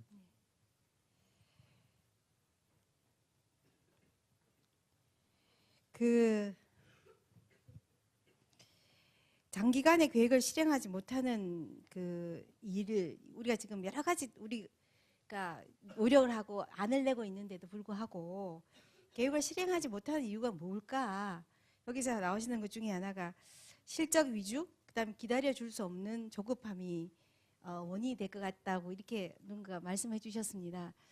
그래서 사실 저희도 실적 위주, 그다음에 기다려줄 수 없는 이런 조급함이라는 게 어쩌면 우리나라가 갖고 있는 압축 성장의 결과물일 거라고 생각이 됩니다. 그래서 다른 나라에 비해서 굉장히 다른 발전의 양태를 갖고 왔기 때문에 근데 지금 빨리 이제 어느 정도 잘 살게 되어 있으니까는 이전 거 마치 여러 나라에서 수백 년에 걸친 것 똑같은 모습으로 지금 우리를 재단하다 보니까는 여러 미스매치가 지금 일어나는 것 같다는 생각이 듭니다.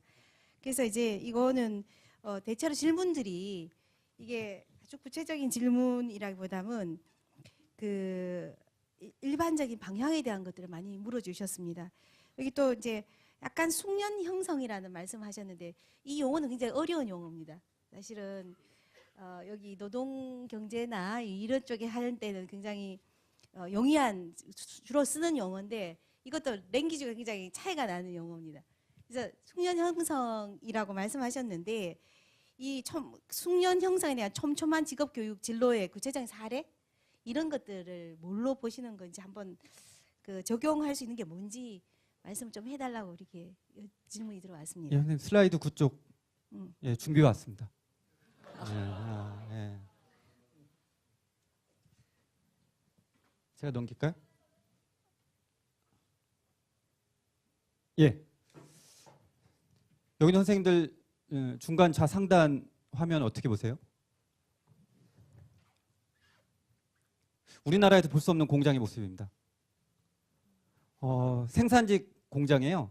여성이 있습니다. 그죠? 우리나라 현대자동차 생산 라인에 여성을 볼 수가 없습니다. 왜 여성이 가능할까? 그건 자동화 합리화돼서 여성도 동등한 일을 할 수 있다는 걸 미래의 일자리를 보여줍니다. 또 하나 우리 같으면 생산직 육체 노동, 단순 노동을 한다고 생각할 수 있는데 손에 있는 건 사뭇 다릅니다. 뭐죠? 태블릿이죠.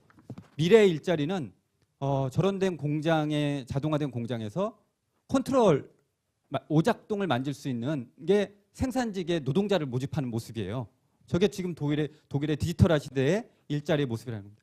그래서 과거에는 일하는 사람들에게 단순하게 자기 현재 맡은 일만 하지만 변화하는 환경에서 어떤 일이 닥치더라도 자기가 그것을 할 수 있는 과정으로 전반적인 과정까지 다 포괄하는 형태로 볼 수 있습니다. 그래서 조금은 노동과정이나 노사관계를 하는 분들만 조금 이해를 할 수 있는데 숙련 형성이라고 하면 자기가 하고 있는 일자리의 노동과정의 전반을 일할 수 있는 것이고 변화된 환경에서도 끊임없이 변화된 일자리에서 직업 교육 훈련을 통해서 닥쳐오는 일에 대해서 적응할 수 있는 상황까지 우리가 사회적으로 그것을 제공하는 것을 이야기를 합니다. 그래서 최근에 유급 휴가 계좌라는 게 프랑스나 독일에서 사회적 화두입니다. 별도의 계정을 통해서 시민들이 필요할 때 그 계정에서 시간을 찾아 쓰는 거예요. 그러면 마일리지처럼 그러면 그게 사회적으로 정부가 지방 정부가 그 계좌에 통해서 너 얼마가 필요한데 저는 한 2주간은 필요할 것 같은데 무엇을 하기 위해서 그 계좌의 시간 정리 개념에서 자기활동 계좌제, 시민활동 계좌제를 통해서 하는데 독일에서 최근에 이런 것들을 제공하기 위한 아이디어 차원의 정책적 과제가 있습니다. 숙련 형성, 청소년 지도자들한테도 숙련 형성 굉장히 중요한 겁니다.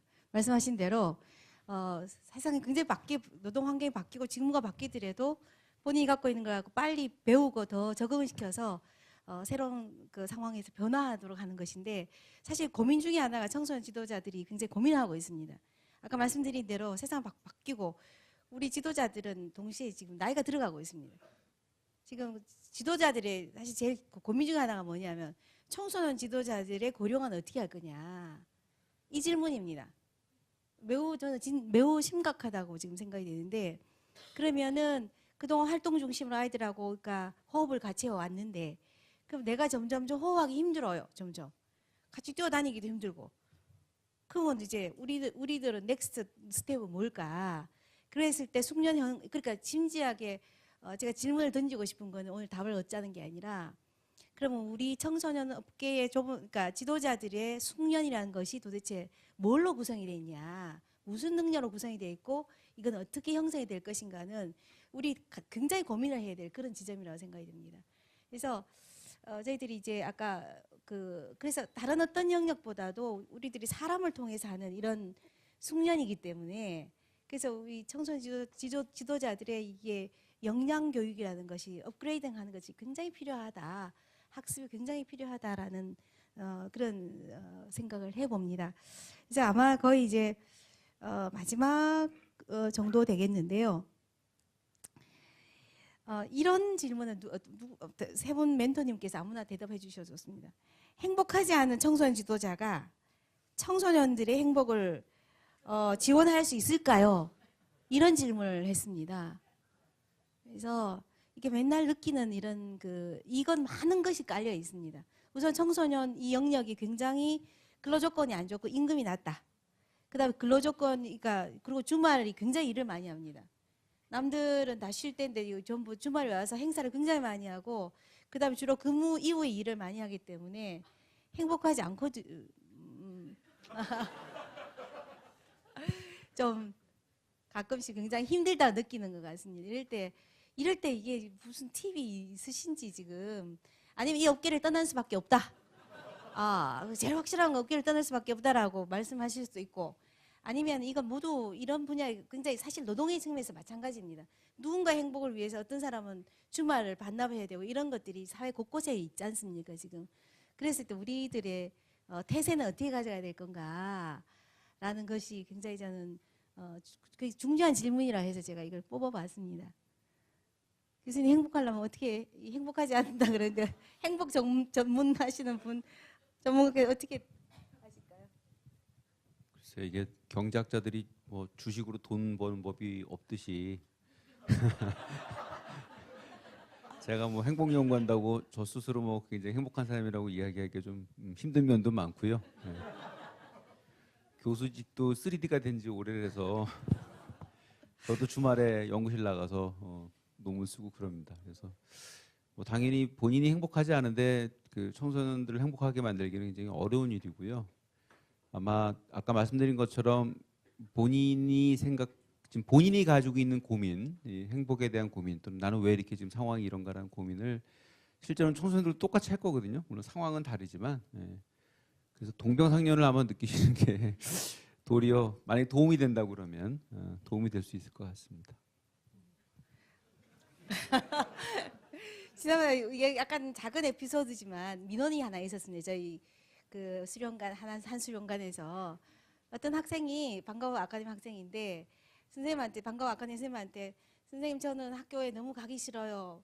진짜 가기 싫어요. 그랬더니 그 지도자 선생님께서 야 나는 니보다 훨씬 더 싫다 여기가 이랬더니 그 옆에 듣고 계시는 어떤 학부모님께서 민원을 넣었습니다.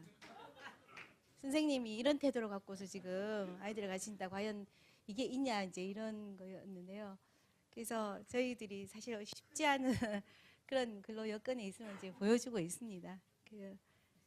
그래도 전동관 이사장 그럼에도 불구하고 제가 그 얘기 듣다 보니까 제가 이제 대학교에서 학생들 교수를 할 때 학생들이 막 무슨 그냥 아주 사소한 것들을 막 많이 물어보잖아요. 그러면 저는 막 그때 공부하는 게 네 일이지 내 일이냐 막 이렇게 대답했거든요.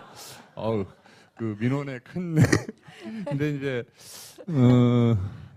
제가 이제 뭐 그런 얘기를 했던 건 이게 사실은 교사도 마찬가지고 교수도 마찬가지고 여기 청소년 지도하시는 분도 마찬가지고 내가 꼭 다 알고 있어야 되고 해결해줘야 된다 이거 굉장한 부담이거든요.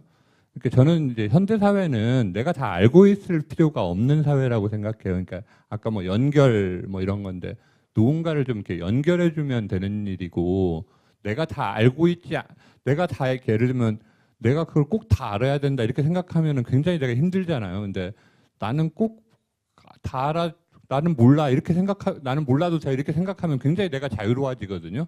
그러니까 이제 그런 점에서 사실 이제 청소년 지도사들도 이제 청소년들의 불행도 이렇게 압박감 때문에 생기면서 압박을 받으니까 자책하게 되고 이런 건데 사실은 그 내가 막 문제를 다 해결해주고 알아야 되고 이런 게 아니고 그런 다양한 사회적 관계나 이렇게 변화의 양상들을 내가 이해하고 있으면서 이렇게 연결해주고 이렇게 소개해주고 뭐 링크 걸어주고 네트워크하고 뭐 어딘가 가서 네가 활동해 보면 좋을 때 이렇게 소개시켜주고 저는 이렇게 조금 변해야 된다고 생각해요. 왜냐하면 이제는 뭐 내가 다 알아서 이렇게 전달해 줄 수 있는 시대가 아니어서 그런 점에서 조금 그 청소년 지도사들이나 교사들이나 뭐 이런 분들이 자기를 이해하는 방식을 조금 바꾸시면 그나마 좀 마음의 부담은 노동 시간의 부담은 모르겠지만 마음의 부담은 조금 덜 수 있지 않을까 뭐 그런 생각은 좀 해봤습니다.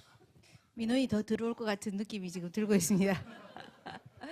예, 좋은 말씀이시고요. 사실 이게 번아웃 증후군이 굉장히 심한 직군 중에 하나인 것 같습니다. 감정 노동도 많고 그래서 그 한편으로는 숙련 형성이라는 이 질문들을 다른 직업 못지않게 훨씬 더 많이 해야 되는 동시에 또 감정 노동이라는 근로 조건 하에서 그 번아웃을 어떻게 해소할 거냐, 해결할 것이냐는 것도 굉장히 중요한 이제 문제가 나오는 것 같습니다. 그래서 이런 문제를 아울러서 저희들이 조금 더 행복한 청소년 지도자가 그래도 돼야지 아이들의 행복을 지원할 수 있지 않겠냐 그런 생각을 해봅니다.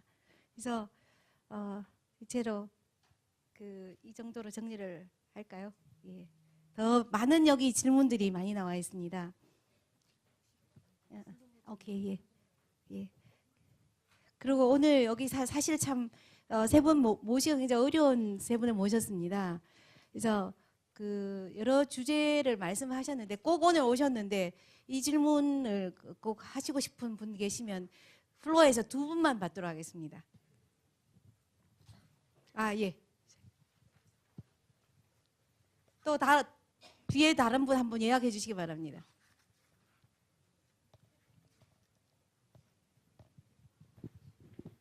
할까요? 네. 네. 예, 안녕하세요. 부천의 고릴 청소년 문화의 집에서 왔습니다. 두 가지 질문을 좀 드리고 싶은데요. 한 가지는 특별 대담의 질문이 적혀 있습니다. 작아지는 대한민국 청소년계의 미래는 있는가? 아까 말씀을 하실 때 굉장히 부정적인 말씀을 많이 하셔가지고 미래가 없나? 막 이런 걱정이 좀 들기도 하는데 그래도 세 분이 전반적으로 이런 현재 한국 사회에서 현황 상황에서 청소년계의 긍정적인 미래가 있는가 혹은 부정적인 미래가 있는가에 대한 질문을 하나 좀 드리고요. 또 하나는 아까 쭉 말씀을 하면서 어떤 지금 과거 현재 중심의 직업 교육이나 그런 일자리에 대한 문제 그리고 어떤 제도적인 정책적인 변화에 대한 것들이 굉장히 필요하다라고 말씀을 하셨는데 그것들이 저희 개인이 해결할 수 있는 일은 아니잖아요. 물론 여러 사람들과 같이 얘기하면서 함께 해답을 찾기 위한 노력들도 필요하지만 이런 상황에서 각 청소년 활동가들 개개인이 그렇다면 이런 상황에서 청소년들과 어떻게 관계하고 어떤 마음으로 활동을 해야 되는지에 대한 물론 정답은 될 수 없겠지만 그런 조언을 좀 듣고 싶습니다. 두 가지 질문입니다. 네. 예, 이제 첫 번째 질문은 질문에 대한 작아지는 대한민국의 청소년계의 미래는 있는가 없는가 어떻습니까? 전호영 이사님 있습니까 없습니까? 잘 모르겠는데 저는 사실은 이 사람을 케어한다 이런 말 좀 이상하긴 하지만 그런 쪽의 일은 앞으로 계속 늘어나고 확장돼 나갈 거다. 이게 이제 정서적 위기, 사회적 위기 이런 게 심각해지면 심각해질수록 그런 사회적 필요는 굉장히 확대될 거다. 근데 이제 그 안에서 그 일을 하시는 분들이 일이 많아질 거다 이렇게 하더라도 그 안에서 어떻게 내가 느끼고 어떻게 나를 스스로 이렇게 충만한 감정을 갖고 일할 수 있게 될 건가 이것은 사실은 객관적인 문제뿐만이 아니라 조직 내부의 구성 원리라든지 운영 원리라든지 이런 관계랑 관계되어 있는 문제여서 그런 부분들은 오히려 내부 구성원들끼리 굉장히 진지한 내부 문화 혁신 같은 걸 위한 토론 같은 걸 많이 좀 해보셨으면 어떨까 그런 생각이 좀 들었습니다. 예, 한 3년 전 통계인 걸로 기억을 하는데요.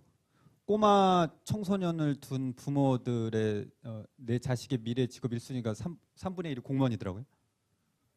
근데 정작 그 부모의 꼬마한테 동일한 문항을 물어봤더니 너는 뭐가 하고 싶냐 했더니 연예인이 1위거든요. 근데 중요한 건 2위예요. 2위가 공무원이에요. 꼬마가.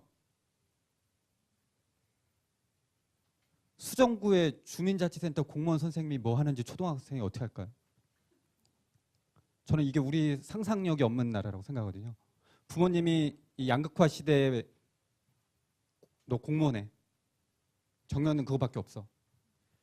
초등학생한테 그렇게 이야기를 하는데 여기 청소년 지도 선생님들이 야 너는 미술을 해야 되고 이렇게 해야 돼. 이게 쉽지 않다는 겁니다. 그러니까 상상력이 없는 나라의 이 부모님의 관계나 커뮤니케이션이 대단히 중요한 생각을 하는데 저는 그래도 역동적인 것 같습니다. 저도 학교도 강의 나가고 이렇게 하다 보면 예전에 생각지 않았던 질문들 이렇게 보면 오늘도 사실은 이렇게 포럼 이렇게 주고받는 내용들은 그냥 예측 가능한 질문들, 오히려 대표님 질문이 예측하지 못하긴 했었는데요. 플로어의 질문들은 예측 가능한 질문들이 있는데 오히려 청소년이나 청년들한테 질문하면 예측 불가능한 질문들이 대단히 많이 오고. 근데 진짜 초등학교 1학년 수준의 질문인데 전혀 우리가 예측하지 못하는 질문들을 하는 걸 보면 그래도 상상력이 풍부하겠는데 우리가 제도나 학교가 가둬놓은 거 아니냐. 그리고 NCS 기반의 이 대한민국 망해가는 이 직업훈련 제도, 교육공학 하는 사람들이 수조 원 들여서 만든 이 획일적인 미래를 예측하지 못하는 방식의 직업진로 가이드 맵은 저는 오히려 그러게 더 우리 한국 사회를 이렇게 불투명하게 하는 거다. 오히려 그들에게 열어놓고 저는 오히려 청년들 모아놔서 1000명을 모아놔서 우리들의 일자리가 뭔지 지도 그리려고 그러면 저는 더 잘 그리려 생각이 들어요. 그래서 잘못된 방식을 이제 좀 바꾸는 게 필요하겠다는 생각입니다. 예, 그 청소년계의 미래는 있는가? 있는 쪽으로 생각해 본다 그러면 두 가지 근거를 한번 들 수 있을 것 같아요. 한 가지는 사회 문제가 너무 없거나 아니면 너무 심각하면 사회에서 손을 뗍니다. 너무 없으면 당연히 손 떼고요. 너무 힘들어도 손 뗍니다. 답이 안 나오니까. 근데 우리나라 청소년 문제는 그 정도가 아니라 중간쯤 아주 그 나이스하게 위치하고 있어요. 그래서 아까 보여드린 대로 OECD에서 주관적 행복 지수가 제일 떨어진 건 사실이지만 주관적 행복 지수를 뺀 나머지 5개는 OECD에서 상위권이나 최상위권입니다. 따라서 이게 나라나 아니면 사회 전체적으로 봤을 때 이거는 뭔가 개선의 가능성은 있는 것 같은데 뭔가 돈은 많이 들고 인력도 많이 들어갈 것 같다는 생각이 드는 상황이기 때문에 그런 점에서는 저는 미래가 있다고 생각하고요. 이제 또 한 가지 말씀을 드린다고 치면 아까 이제 이 청소년 숫자가 줄어든다고 그랬는데 청소년 숫자가 줄어들게 되면 이건 뭐 널리 알려진 사실인데 부모들의 그 관심이 자기네 자녀의 숫자로부터 질로 전환이 됩니다. 그래서 한 명을 낳는다고 해서 한 명한테 신경 안 쓴다는 게 아니고 아까 말씀하셨지만 5명 낳았을 때 신경을 1명한테 쓰는 거거든요. 그랬을 때 자기 자식의 그 질에 대한 관심은 어느 때보다 높아질 거고요. 그러면 청소년들의 삶의 질을 향상시키는 거를 당장 가까운 미래에 뭐 여러 번 얘기가 나왔지만 AI나 빅데이터가 대체할 수 있느냐? 가장 대체할 수 없는 부분이 바로 인간관계의 질에 관한 직업이고요. 그런 점에서는 미래가 있는 부분이 확실히 있다고 말씀드릴 수 있겠습니다. 예, 첫 번째 질문은 아주 굉장히 나이스한 답을 얻으셨던 것 같습니다. 청소년 작아지지만 작아진다는 말은 사실은 제가 했을 때는 인구적인 측면에서 규모가 점점 줄어들고 청소년 규모가 줄어든다. 그러니까 우리 청소년을 대상으로 하는 우리들의 이 업계는 어떻게 될 것이냐라는 질문에 있어서 미래는 있다, 밝다, 양적으로는 괜찮다. 다만 질적으로 어떻게 할 것인가가 이제 우리 내부적인 논의가 굉장히 필요하다라는 그런 질문을 주셨습니다. 그런 답변을 주셨습니다. 그 다음에는 두 번째는 질문을 정확하게 제가 이해했다면 이제 이게 이런저런 상황 때문에 여러 가지 어려운 그 부분도 있고 금방 청소년 정책을 해결할 수 없는 부분도 있는 상황에서 개별적인 청소년 활동가의 자세는 어찌해야 되는가 이런 불투명 어렵고 전망하기 힘들고 변화하는 이 지점에서 청소년과 더불어서 활동하는 개인은 어떤 태세를 갖는 것이 좋을까라는 그런 질문을 해주셨습니다. 그 부분에서 누가 답변해 주시겠습니까? 거기에 난이도가 좀 더 높은 질문인 모양입니다. 써보신 것 같아서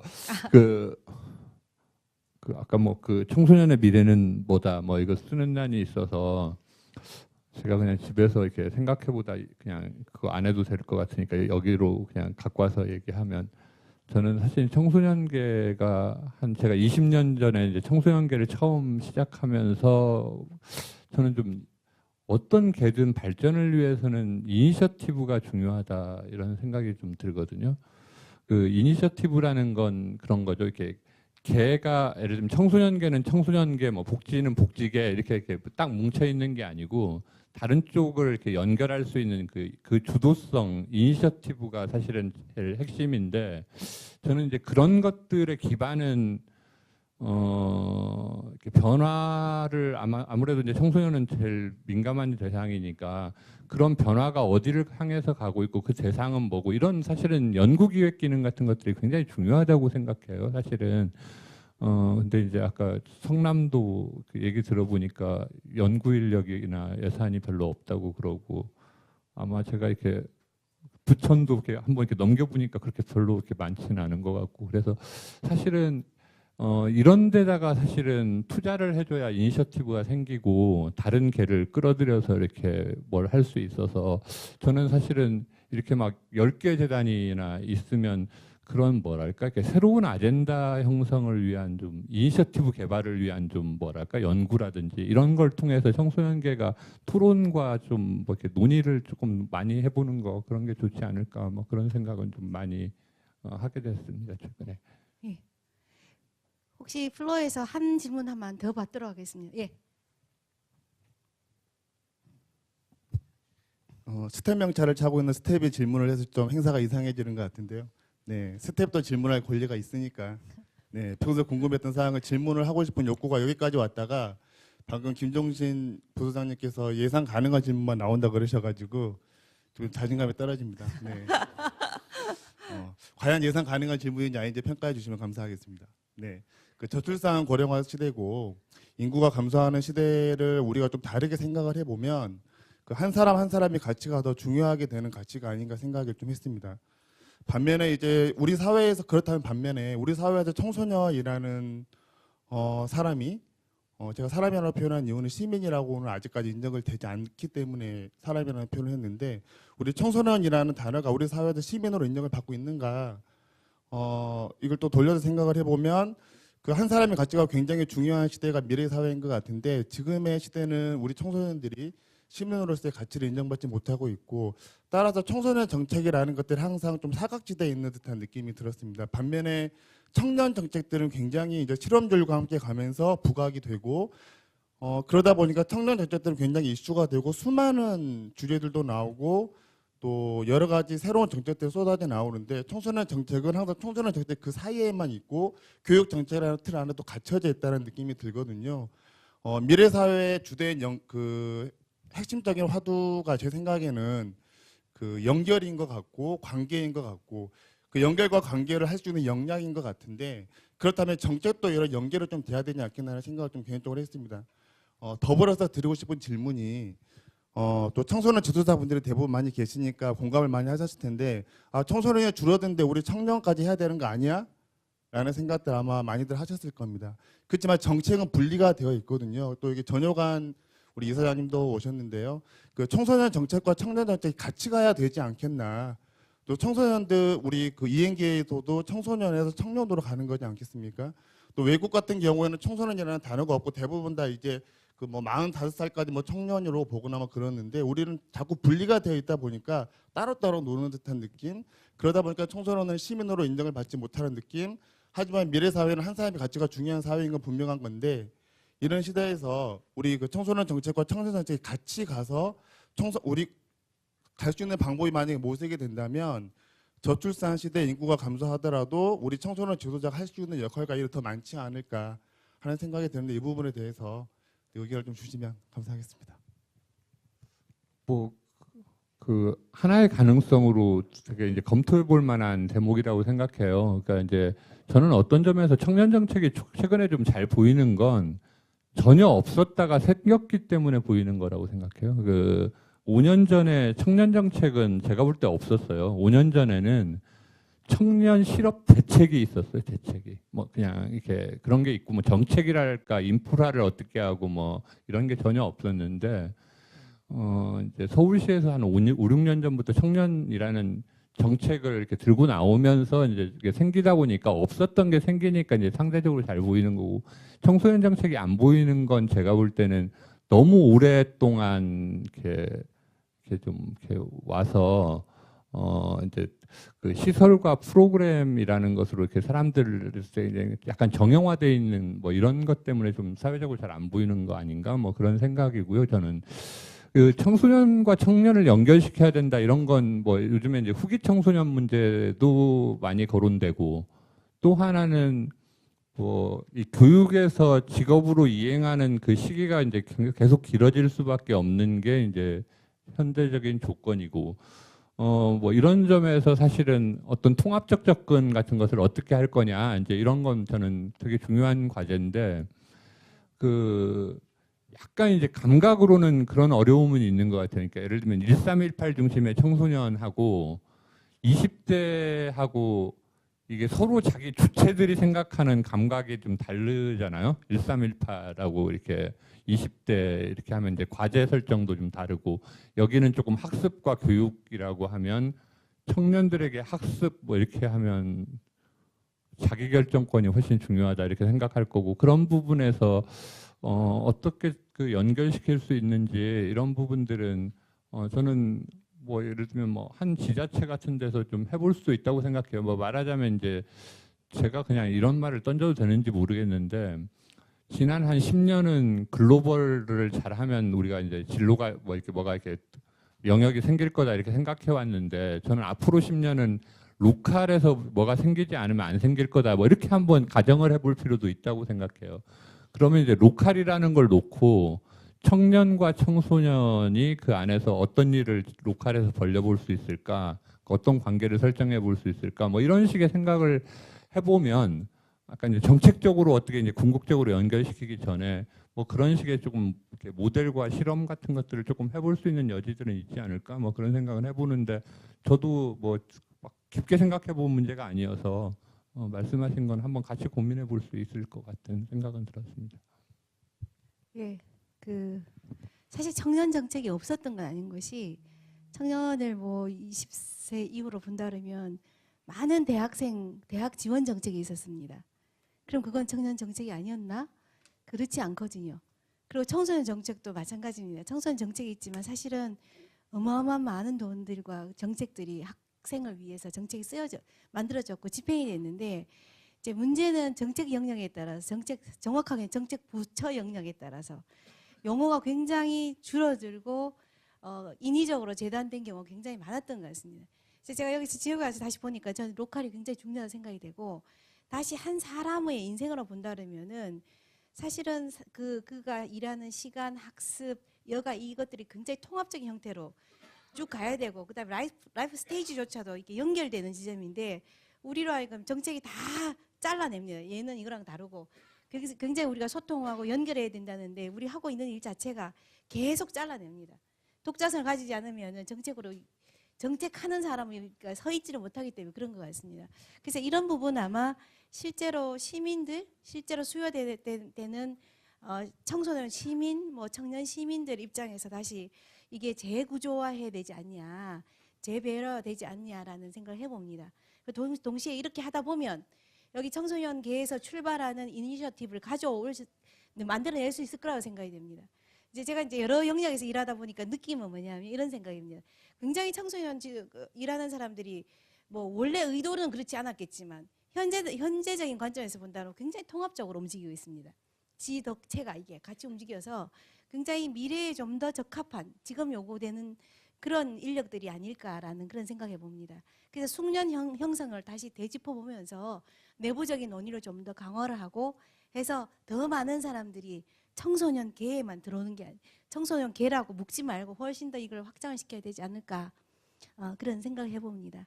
그래서 오늘 사실 이걸 처음 해보다 보니까 이거 어떻게 지금 중간에 이거 지금 이거 답 없는 걸로 계속 가는 것 같아서 이거 어떻게 해야 되나, 지금 제가 이거 사회를 많이 해봤지만 굉장히 좀 당황스러웠습니다. 이 큰일 났다 지금.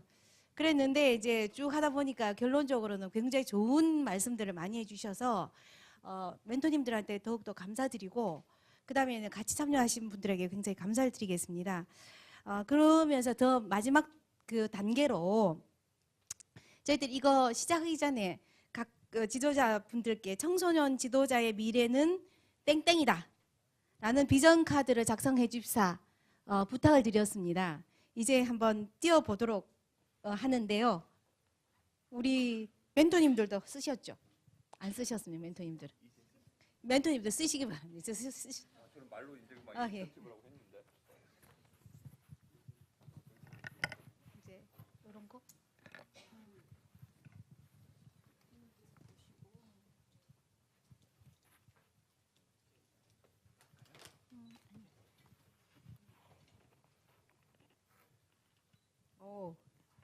지금 쓰고 계시는 동안 몇 개 말씀드리겠습니다. 청소년계의 뭐라고 그랬습니까? 청소년 지도자의 미래는 땡땡이라 그랬는데 청소년 지도자의 미래는 청소년의 미래다. 멋지죠, 그죠? 안 멋집니까? 청소년 지도자의 미래는 밝음이다. 그 다음에는 변화하려는 노력에 달렸다. 특별하고 별처럼 빛나고 대단한 일을 하는 담당자들이 될 거다. 이렇게 되어 있습니다. 오. 혹시 누가 쓰든지 손 들어 봐 주시겠습니까? 가셨습니까? 특별대담. 상을 드리려고 그랬더니 지금. 예. 그 다음에는 청소년 지도자의 미래는 한계를 깨는 데 있다. 그 다음에는 콜럼버스가 아메리카 대륙을 발견해야 할 때 너무 길게 썼습니다. 여기. 예. 우리도 어쨌든 더 나은 청소년의 삶을 위해 나가야 합니다. 긍정적인 마음을 갖고서. 청소년 지도자의 미래는 무지개이다. 왜냐하면 소속이 알리고 싶지 않다 이렇게 되어 있습니다.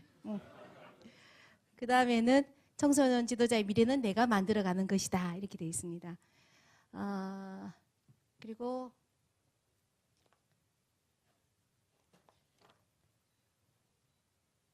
청소년에게 희망이라는 소스와 행복이라는 소금이다 이렇게 쓰셨습니다. 2019 다시 청소년 지도자다.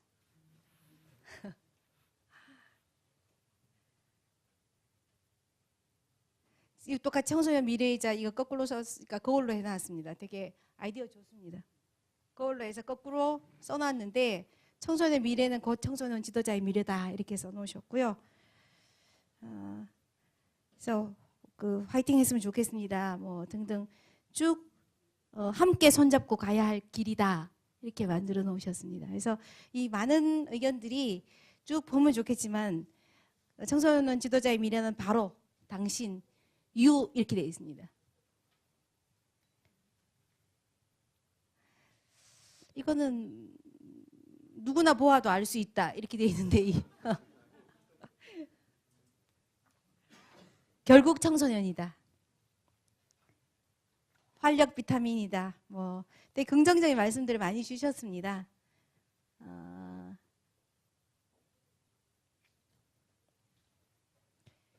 청소년의 지도자의 미래는 ING이다.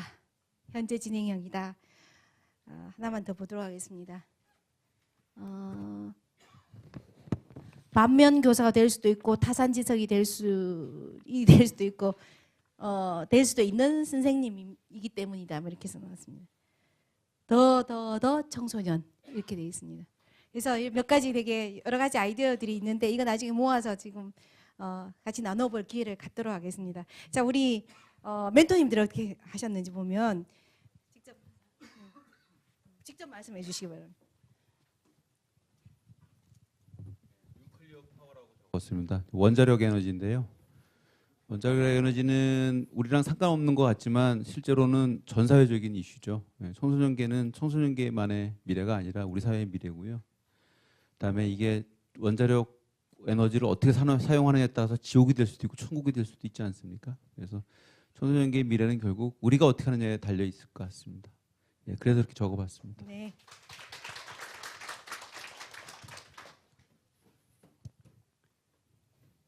예. 어디 가서 막 이렇게 롤링페이퍼 이런 거 제일 싫어하는데 하여튼 뭐 쓰라고 하니까 썼습니다. 함께 가는 미래다. 뭐 이렇게 그래서 청소년계의 미래는 함께 가는 여정이다. 이렇게 했습니다. 그래서 누가 이렇게 하는 건 아니고 함께 만들어가고 함께 길을 걷는 게 아닌가 이렇게 생각합니다. 예. 저는 말씀드렸는데 좀 전에 그 이니셔티브가 중요하다 뭐 이러는데 청소년계 미래는 사실 다른 영역과의 관계에서 갖는 이니셔티브 주도성에 있다 이렇게 생각을 했습니다. 네. 예. 청소년계의 미래는 청소년 지도자의 미래는 이니셔티브 그다음 함께 가는 여정 뉴클리어 파워 이렇게 좋은 말씀들이 많이 나왔습니다. 그래서 전체적으로 봤을 때 이런 여러 가지 저는 개인적으로 직업 연구가이기도 했는데 사실 제가 갖고 있는 그 전망 중에 하나는 가장 늦게 없어질 직업 중에 하나가 사람을 대상으로 하는 직업입니다. 그러니까 종합적이고 통합적인 관점에서 사람을 대상으로 하는 그런 직종에 있는 그 직업들은 가장 늦게 없어질 거고 실제로 지금 보시면은 문제들이 청소년 문제들이 너무너무 다양하고 복잡해집니다. 그래서 아까 내내 말씀드렸지만 작아지지만 훨씬 더 복잡기가 형성이 되기 때문에 청소년 지도자들은 절대로 양적인 측면에서는 이 걱정할 필요가 없다는 생각이 들고 다만 질적인 측면에서 훨씬 더 역량이 높아져야 되고 전문성이 높아져야 될 것이다라고 감히 말씀을 드릴 수 있겠습니다. 그리고 무엇보다도 그동안 굉장히 청소년계라고 굉장히 저는 굉장히 아쉽게 생각했지만 왜 이렇게 조그만하게 이렇게 영역을 설정해서 이렇게만 있었을까라는 생각합니다. 숨겨진 보물들이 보배들이 굉장히 많이 있는데 이걸 좀 더 활짝 열어서 그 가치를 좀 인정받을 수 있지 않을까라는 생각을 해보면서 청소년계의 미래는 매우 밝다. 그리고 더 밝아지도록 노력하자라는 것으로 마무리 짓고자 합니다. 오늘 긴 시간 함께해 주셔서 감사합니다. 감사합니다.